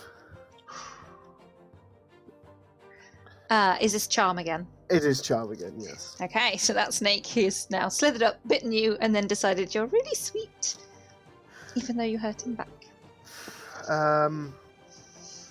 How are you looking for health, Frank? Yeah, I'm fine. Yeah. How's Kellior looking for health? I've not been touched. Okay, what's my movement? I'm guessing it'll be 30. Yeah, so I'm going to move 5 and cast Heroism on Frank. So he gets 4 points of temporary hit point. And actually, crap, that'll break the concentration. No, I said it already. So the square goes. Okay. So that spell's no longer in effect. And you cast Heroism. Heroism. And it also means that he's immune to being frightened. I don't really think that will mean much in this battle, but it's just the temporary hit points. Okay. I will then move the remainder of my 25. 1, 2, 5, 10, 15, 20. 5, 10, 15, 20. And flee. Aw, you're all lining up. Wish I had an area of effect. Another time. And yeah, that's my turn. Cool. Okay, which brings us to Caesary, who is equally looking to people who have been hurt to see how they are. She glances at Mados first. And Mados replies, if he could put a number on someone's health, he would be feeling around 21. Okay. Without a scale, that's useless. Yeah. 21 means nothing. 21 means nothing to Caesary. How's Frank looking? Yeah, tip top. Yeah. Okay. So in light of that, she's gonna assume that that's a fine number for Mados and cast a Sacred Flame onto one of the snakes.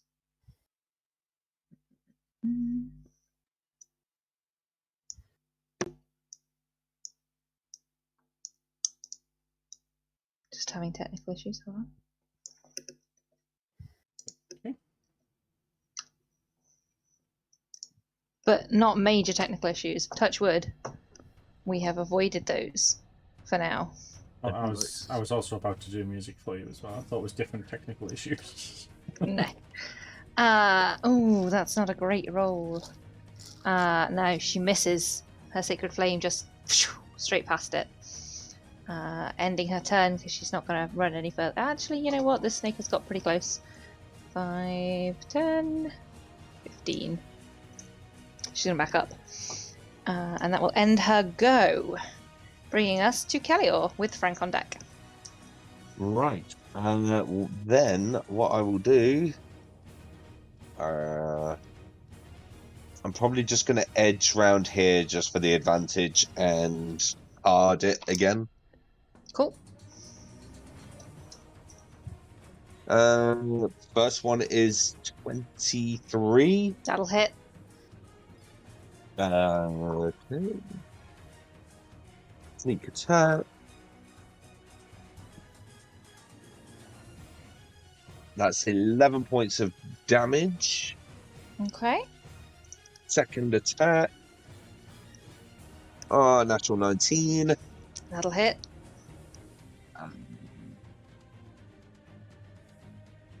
7 points of slashing damage. Okay. Okay, he is starting to bleed heavily, as did the other one. He's not looking healthy. Does that end your go? It will. Okay, that brings us to Frank. The charm spell ends. It does. Although I might just leave it there until... Oh no, because you've dropped that now. That's fine. Yeah. So Frank is probably going to notice that that snake is no longer, placid. And knowing that more people are north, he's probably going to smack that with his Thunder Gauntlet. Make an attack roll. Yeah, that's going to be a 22, Yeah, that hits. 24 with Bless.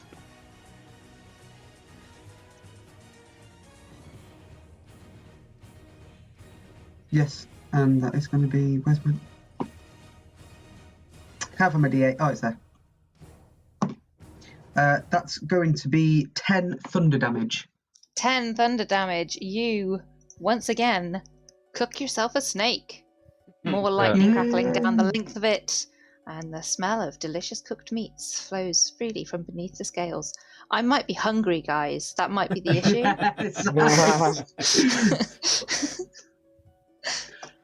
With that, Frank's going to retract the helm and go, anyone want a barbecue? I'm more inclined to eat snake than rabbit. I mean... Wait, what? And with that, does that end your go? Yeah. Cool. That snake's dead. This snake, however, is not, and is very annoyed at the rabbit that keeps barbecuing its friends.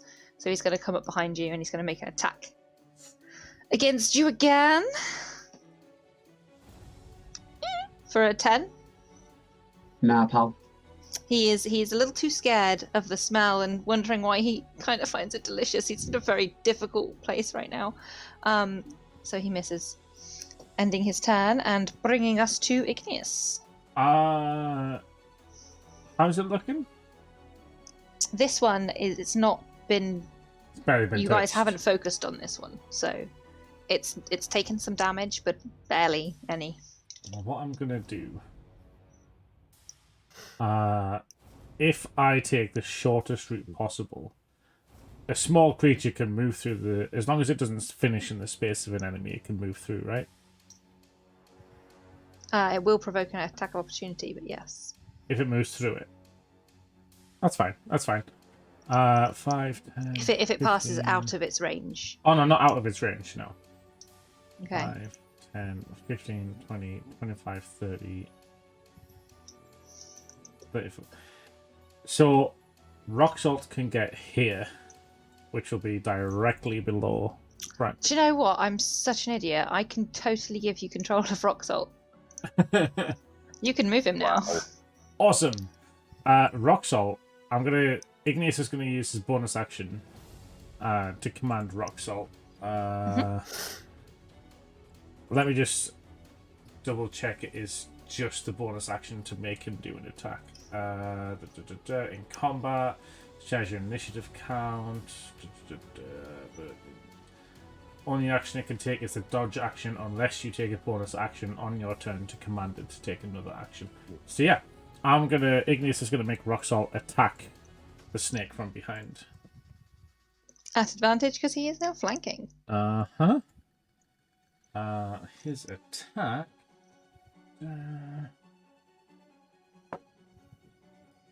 A dirty 20 from rock salt. That'll hit. For 3 damage. Big bite from Rock Salt. And then Igneous is going to attack the same snake. For a natural 1. I think that misses. I think it does. That's Wait, plus what? plus 7, so an 8. Yeah, that misses. Yeah. Okay, cool. Ending your go, or do you want to move as well? Ending my go. I'll stay where I am. Okay, Normand, up at the basket. Hello. What are you doing up here? Let me at them. Go on, back to the fight. Do you want to get out? I do. Do you have the key? Is Norman strong enough to not need a key? You can try. You can certainly try. He's going to try. He'll try and pull the bars open. Okay, make a strength check. I really hope this bird cage isn't like a family heirloom of this butterfly dragon. 16. It Sorry, does not. 17. It doesn't open. Plus. Oh, no. Oh, Right. Unfortunately, you cannot open it. Can I keep it in my hands now that I've tried opening it?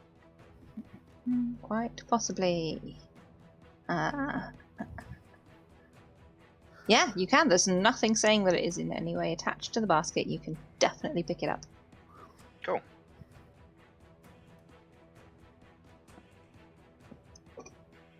I would He's say gonna that's head back probably down. Yeah. action. So you can start moving back down if you'd like to. Yeah, he's going to start heading back down, going, guys, Fine. look what I've found. So you get to about there. Cool. On your slow meander back down. Oh, The no. next The brambles. creature. He's. I mean, there is brambles. He's around the other side. So the next snake is dead. So that makes it Midas' turn. All right. I have nothing, so How? 60 feet. So I'll probably move just a little bit closer, and I'll go. Your biting sucks, as he like tries to come up with an insult, but he's always so friendly. It's hard for him, and he's going to do vicious mockery. Okay, is that wisdom? It is a wisdom saving throw. Yes. Okay. Oof, that's a 7. So it takes 3 points of psychic damage for me, please. Such big numbers, guys. Hey, it's a 1d4, so yeah, cool. It takes that damage. Anything else from you? I'm going to, because I completely forgot. I'm a bard. I'm going to give Frank some bardic inspiration. Nice. What are the chances? Gosh, I mean that is such a niche move from for a For a class bard, like yeah. that. Yeah. I don't think I've ever heard anyone do that. No, I might have to go back to the rules and just double check. No, you're fine. So you gain a 1d6, mate. So ability. What can I check. use that on? Is that ability checks? Ability checks, attacks, and saving throws.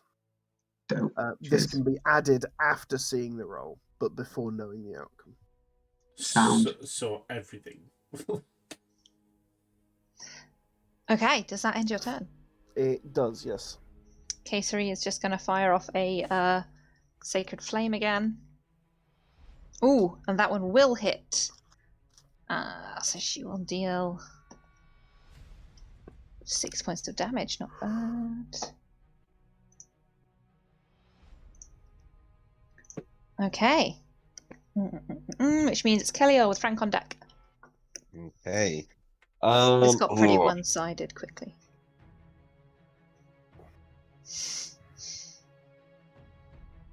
Yeah, I'll just fling a couple of cards at the snake that's left.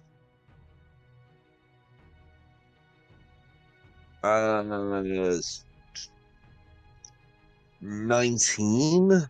That hits.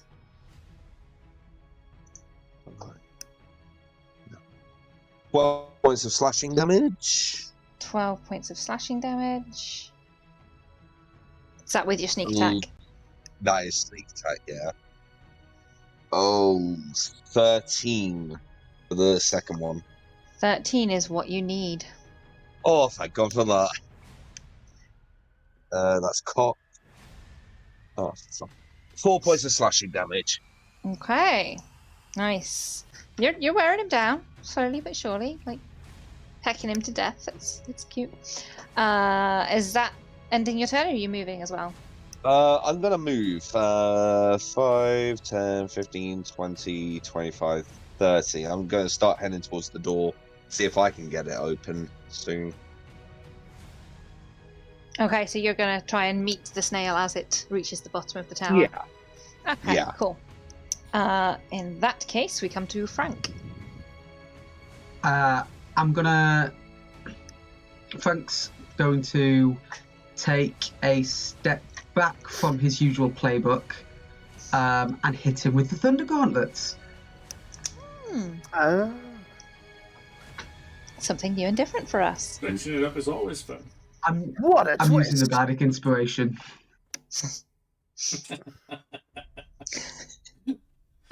Oh, nice. Yeah, so that is going to be... Oh, nice.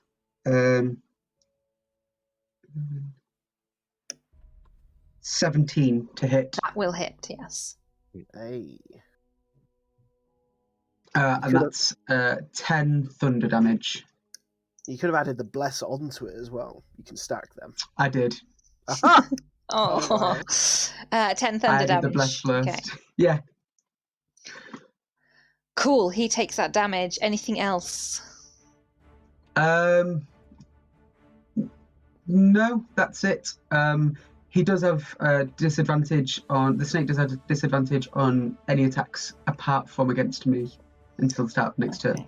Well, that is fine. It is now his turn, and his attack is going to be at you. You little Yeah. bit of a nuisance, you. That's fair. Okay, that is a 18 to hit. Yeah. Oh, Well, at least you have some temp HP. it's a nice light Yeah, hit stuff. I'm not worried. That's 8 points of damage, and I need you to make a Constitution saving throw.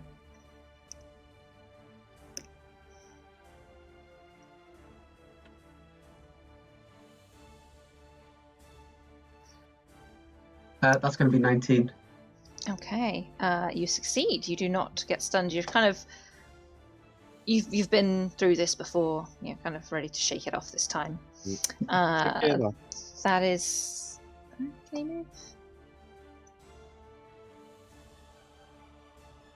He's gonna slither around you a little bit though, so he can reach a different target if he gets a chance to. But it is Igneous next. What do you mean he moved? Oh, does Rock Salt get? I would get an Reactions? attack of an. He does, but he will not. Okay. How dare you? Mainly because he already used his reaction for Igneous's last attack, Right. but now he gets it back. He does.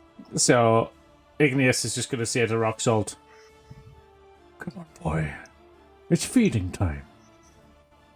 And Rock Salt is going to move just parallel to Mados and use his bite attack. Okay. God, thank God that's at advantage because that was a natural 2. That one was a natural 8 for 13. Just hits. Oh. For 8 piercing damage. 8 piercing damage. Mm-hmm. Okay. And then Igneous will use his attack for... That'll be a 15. That hits. That'll be 6 piercing damage plus Rock Salt's reaction that he just got back. And 6 fire damage. Okay. Starting to look unhealthy. That's all he can do. Okay. Which means we're next onto Normand with Mados on deck. Am I at the base of the tower yet? No, you're 10 feet away from the base of the tower. So I'll move 10 feet down and then 10 feet towards this bomb snake here, Okay. and then hold my attack action. Okay. So holding an attack. What for? Just getting in range? Just in case that snake does anything dodge. In case the snake does anything dodge. I will make note of that. Cool. Okay. Ending your turn. Yes. Bringing us to Mados. Okay. Seeing a snake come right up to him, he's got really nothing left. So he's gonna cast Bardic Inspiration on himself, give himself like a little pep talk, and with a wince and "I'm sorry," he's gonna whack him with the mace. Love making bards use their melee weapons. Go for it. So that's okay. Say non-natural 20. That'll hit. Cool. So that's 6 points of bludgeoning. 6. Yes. Okay. Looking rough. As he kind of like, almost with his eyes closed, just starts trying Just- to... Straight on the nose of this snake. Yeah. Awesome. Anything else? That's it. Okay. How's everybody looking? Kayseri's going to take a quick glance around to see if anybody's looking bad yet. Nope, fantastic. Yeah, I She think will everything's do looking another fine, sacred don't I? flame. Yeah, all right. I know I can't hit. That's another great roll from Q3. I know the feeling. She rolled a natural 1 on her damage, and it's not because you just upset the DM. Oh, dear. Kellyo with Frank on deck. Okay, I'm just going to run up to the snail and try and do a jumping leap going up to reach the door to prepare lockpicking. Make an acrobatics check. Okay.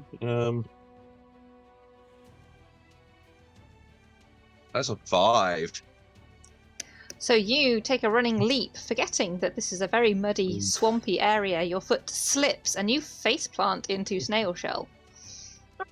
Oh. How many points of damage do I take?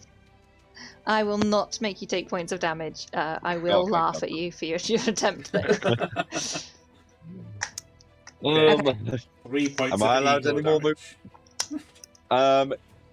Would you count that as movement or an action? That's just your movement. You didn't expend your action in any way because you didn't get Okay. anywhere. If that's the case, then I will just then flick a card to the last snake. Go for it. Not using that dice because it's crap.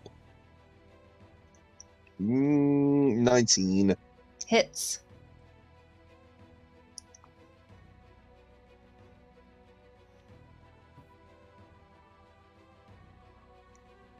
$11 points. 11 points in poetic redemption of character here. How would you like to do this? So I'd like to just kind of pick Headbutt a myself snail. up and just headbutt a snail, fall down and just go, fuck you, and just kind of like gambit, just like a, and just send the card just flying to just sever through the artery in the neck. So as it takes a bonk on the nose from a mace, it rises itself up, pulling itself up to quite a height above Mados, opens its mouth ready to strike, and then this card just shunk across the side of its neck, and blood gushes out, pouring down the scales as it thuds into the mud and lies dead. Congratulations, you defeated the snakes. We've And solved I am your going to snake throw puzzle. so much more at you next time. I mean, those snakes are really hardy, though. They're pretty Yeah. tough. They're giant.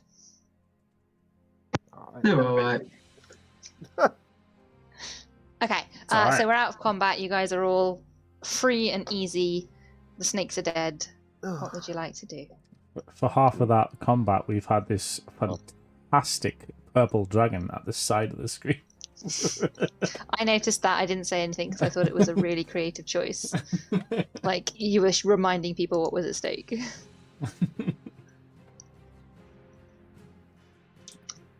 Shall we try and open the cage?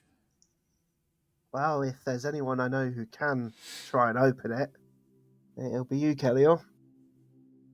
Yeah, about that. Oh, it's alright. I'm just seeing stars here for a second. Just give me a sec. Are you okay? Oh, snail's got a hard back. I mean, oh, yeah. All right. Give me a hand, Normand. I'll go get this door open. Do you want to see if you can open this cage first? Oh, I didn't see that there. Okay, I could Make- give that a shot. Make a thieves' tools check. I'm proficient in that. I'd hope so, being a rogue. He didn't choose that skill.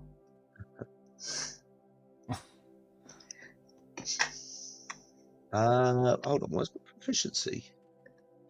Oh, it's there. 2, I think. 17.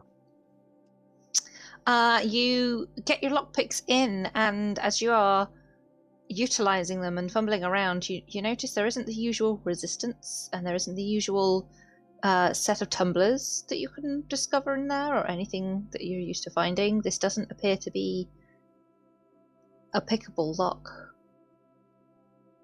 Oh no. Oh. Was there anything else in the basket, Hmm. Normand? Yeah. Okay. What was in the basket, Normand? Dead frog. As in, like a frog, or a frog? Frog. Okay. So it might have been one of those frog people, maybe. Yeah, I said that. Frank's gonna hop on over, and I'm assuming Kelly has said that the lock can't be picked. Yeah, I've relayed that. Right. Well, when you say that, Frank's gonna be like, "Oh no, you're just doing it wrong," and he's gonna get out his thieves' tools and give it a shot. roll a thieves' tools check. 22. You are also doing it wrong, and you cannot pick this lock. All right, so Ignis is going to come Oh, along what and do you say, know? Frank, you're Who's doing right? it wrong. Yeah, please. Yes. And actually, the creature inside the cage will, having stepped back to watch what you're doing, craning his neck out through the bars and looking down, will go, "Yes, I feared it would be useless without the key. I believe it's a magical cage of some kind. Oh, sorry, how ridiculously rude of me. My name is Sir Talavar of the Summer Queen's Court. Nice to meet you all." Likewise. Do you know why you're in a cage? Well, I am a knight errant of the Sealy Court and loyal vassal to the Summer Queen. I have been sent here to see what is going on. Obviously, something has happened here. I was expecting to find Zybilna and persuade her to ally with my queen against hated enemies, the Fomorians. However, it seems that the area seems to have been seized by hags, and so I was unable to complete my mission. I attempted to return to my beautiful queen with this news. However, as I attempted to flee, the hag that lives in this swamp caught me and trapped me in this silver bird cage. It seems to be restricting my ability to use magic as well. It's awful, really. So you'd reckon that the hag might still have the key or be able to open it? Oh no, we had the key. Oh. You see, the poor dear bullywug stuck up in the basket. He learned of my imprisonment, and grabbed the cage and key, and fled with it. However, we, in the balloon, were attacked by a foul wind and careened into this crumbling tower. Poor old Wigglewog died in the crash, and I got stranded. But I did see the key being collected from the ground by a goblin. She had many keys about her, actually, and she fled that way. And he points east. A key collecting goblin. Oh. We're going to encounter everything in this place, aren't we? Does Well, anybody have a means to dispel magic? nah. Me. No. Of course we don't. Listen, If only you Bulgy seem, were here. Who? I know that name. Rings a bell. No. Goes by Fuzzball now, though. Instead, he will say, "Listen, it's not much, but the least I could do if you are willing to head out and find the goblin and track down the key to release me. I can give you my sword." I mean... It's a little small, ain't it? no, it's very good at hitting its target, and it was. I tell you what, then, sir.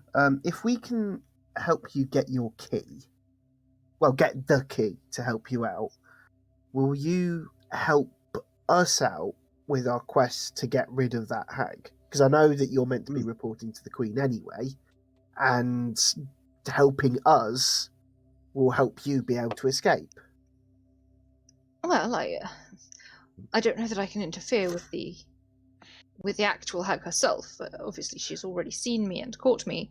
However, I can offer information of what I have gleaned from being here, if that is of use. Yeah, I mean, anything's better than putting yourself at risk. Anything to give us the advantage, help us to help you, so to speak. Absolutely, of course. Well, I can tell you that she lives in a rather spooky cottage. It's propped up on stilts, and he points northwest. Yeah, northwest. It's in the heart of a place called Downfall. It's a bullywug settlement, and the bullywugs there are courteous and welcoming, as long as you don't offend them. So, you can get in there, no trouble. And then it's just the cottage and the hag herself. She what else? She has things that she calls lawnlings. They are small versions of herself. They look exactly like her, but very small. They do her bidding when she conjures them. She also has 2 sisters. So the realm is I don't know if you've heard, divided into 3. Bavlorna has taken hither for her own, and she has 2 sisters who each have taken a slice of Prismere. She loathes them both, however, and I know that they've used Igveld's cauldron to freeze time in the palace that I was supposed to be going to. A cauldron? Igveld's? Igveld's cauldron, yes. If one was a spelling person, how would you spell that? If one were inclined to take notes. I know that's a rarity these days. Well, it would be... I was going to ask for the past 3 or 4 sentences ago, but it just kept going on by the time I could actually get my notebook and find a clean page. I mean... So I think I've got most of this down. Poor preparation leading to poor performance there that I can think. Hey. Failing to prepare is preparing to fail. All right. If one were to spell it, they would spell it IGGWILV.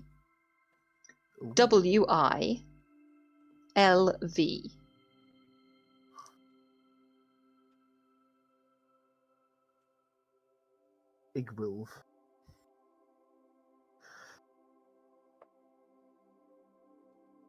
And they use this cauldron to freeze time, you say? Yes, over at the palace. Right. And I suppose we need to stop that somehow as well. What happened? Matt just got... He got scared of a cauldron. It wasn't me, guys. Had the artifact run away. I know, well done! Your internet update is clearly working.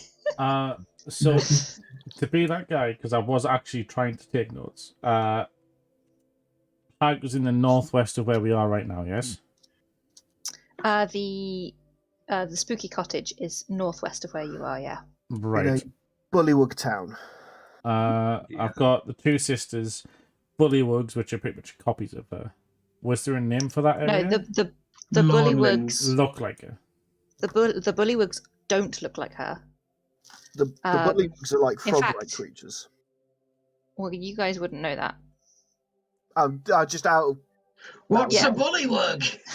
I don't know what a bullywug is. No, my friend up in the basket was a bullywug. There you go. Now you know. Bullywugs are the frog-like creatures that you encountered earlier. I haven't seen in the baskets, so still don't know.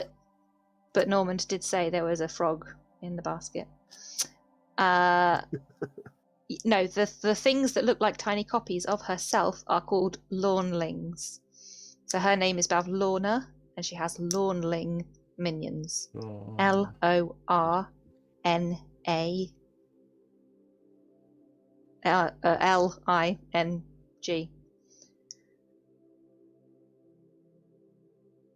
Okay.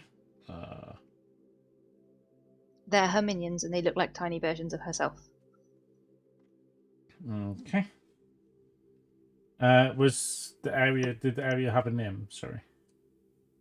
Downfall. Doubtful. Okay.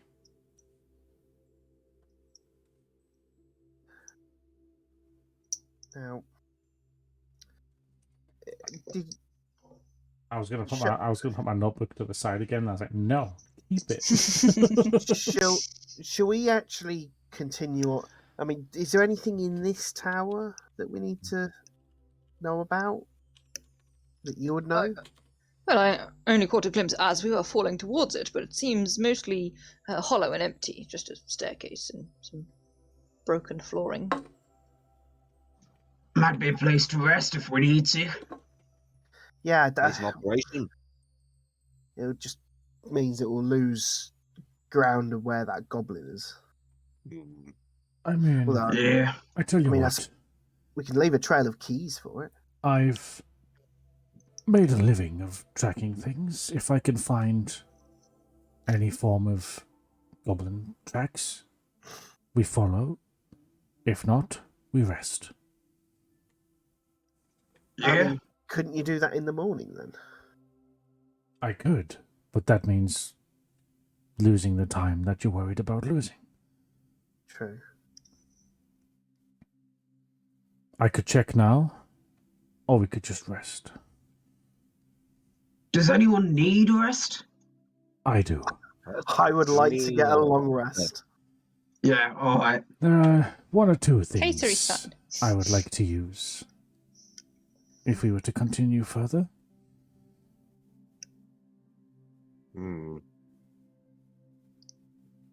Igneous will start looking around for tracks, like little goblin tracks, stuff like that. Oh, and here we were celebrating. We spoke too God soon. damn it, Lewis! Did not touch wood. That's a shame. Yes, you can. You can make a survival check for me, please. All right.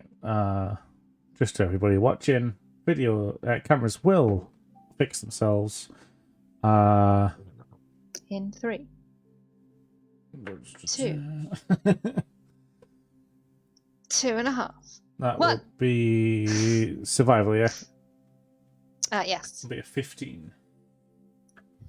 Okay.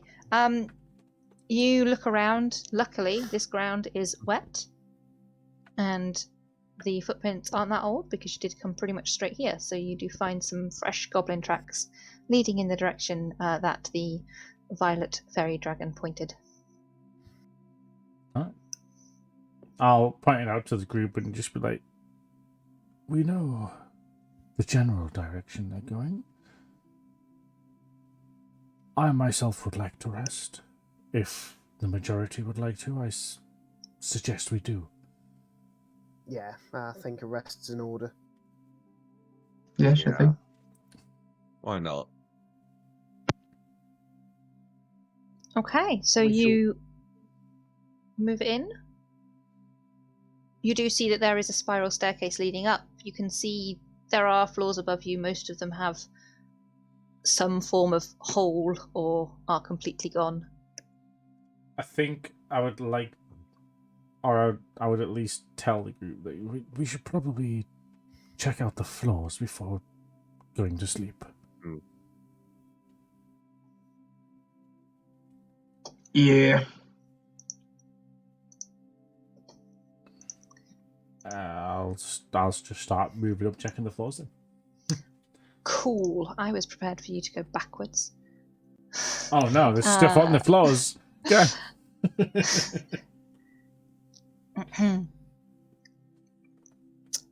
You go up and you check the floors. There is a flight of stairs spiraling up inside the wall. It leads to the ceiling, which is open. onto the crenellated roof. However, there is nothing on any of the floors. Okay. It seems pretty clear. All right. Well, how about we just choose the safest point? People keep watch for the entrance, exit. yeah, that sounds Yeah. like Quite a good idea. we'll do that. Okay. We'll set up camp. Are you looking to set up camp on the ground floor, or are you going for something slightly higher? So I'd maybe slightly higher. probably suggest midway. The most secure looking floor. Okay, easy enough. You find a secure-looking floor. You can roll out bedrolls, and you can consume rations or unidentified bits of meat.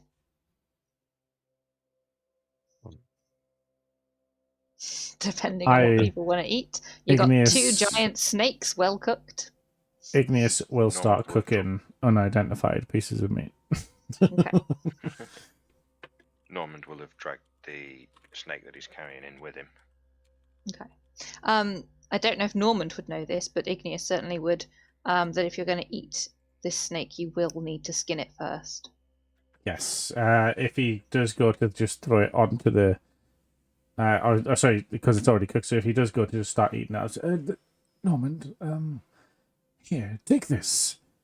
And I'll give him what would just be my general skinning knife for hunting and stuff, and just show him. Obviously, then he should know from there after spending 3 years from me. I will say, Normand, make a history check.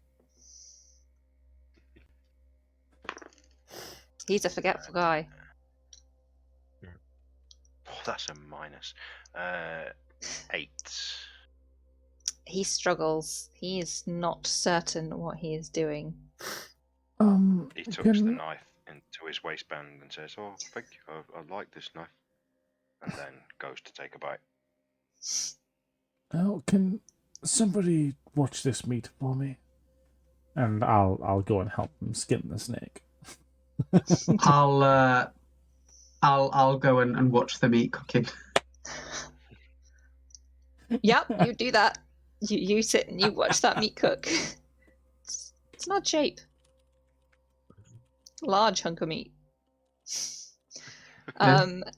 And Igneous and Norman sit and skin a pre-cooked snake. You can all eat from whatever rations or meat you choose. And I think we will take watches, because you said you're going to take watches, but I also think we will do that next session, because we are pushing 11 o'clock. Many of us have work in the morning, and I probably should stop talking because my throat has been terrible all week. Oh no. Wise. So we'll leave you eating an evening meal in a tower with a fairy dragon that you've rescued, preparing to take your first long rest in the Feywild. Nice. Hey. Congratulations on killing and cooking everything you've encountered so far, and long may it continue. Wonder how goblin tastes. Thank you everybody who came along for the ride and has been watching along with us. Thank you.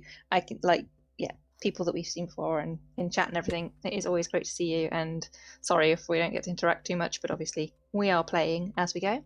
Don't forget to like, subscribe, follow. We're on Twitter, we're on Facebook, I think we're on Instagram. We definitely have a YouTube. You'll find us somewhere. Hunt us out. We will next, she says, not knowing dates at all, be playing on the 17th. That's Easter Sunday. Ooh, so we probably won't be, depending on how people feel about playing on that day, because I'm aware that people may enjoy spending time with their families. I mean, In the afternoon, it could happen. So in that case, what we can do is we can discuss it. We'll come back and we'll have a date. It might be that I flip sessions so that you guys take one of the other slots that I usually play with my other group. So you don't actually miss a session. We swap weeks and then we'll swap back again. But we will find out. That'll be on our social medias. We'll reach out and let people know. Thank you again for joining us, and say goodbye, guys. Bye, guys. Goodbye, guys. guys. Guys. Hey guys. Bye, guys.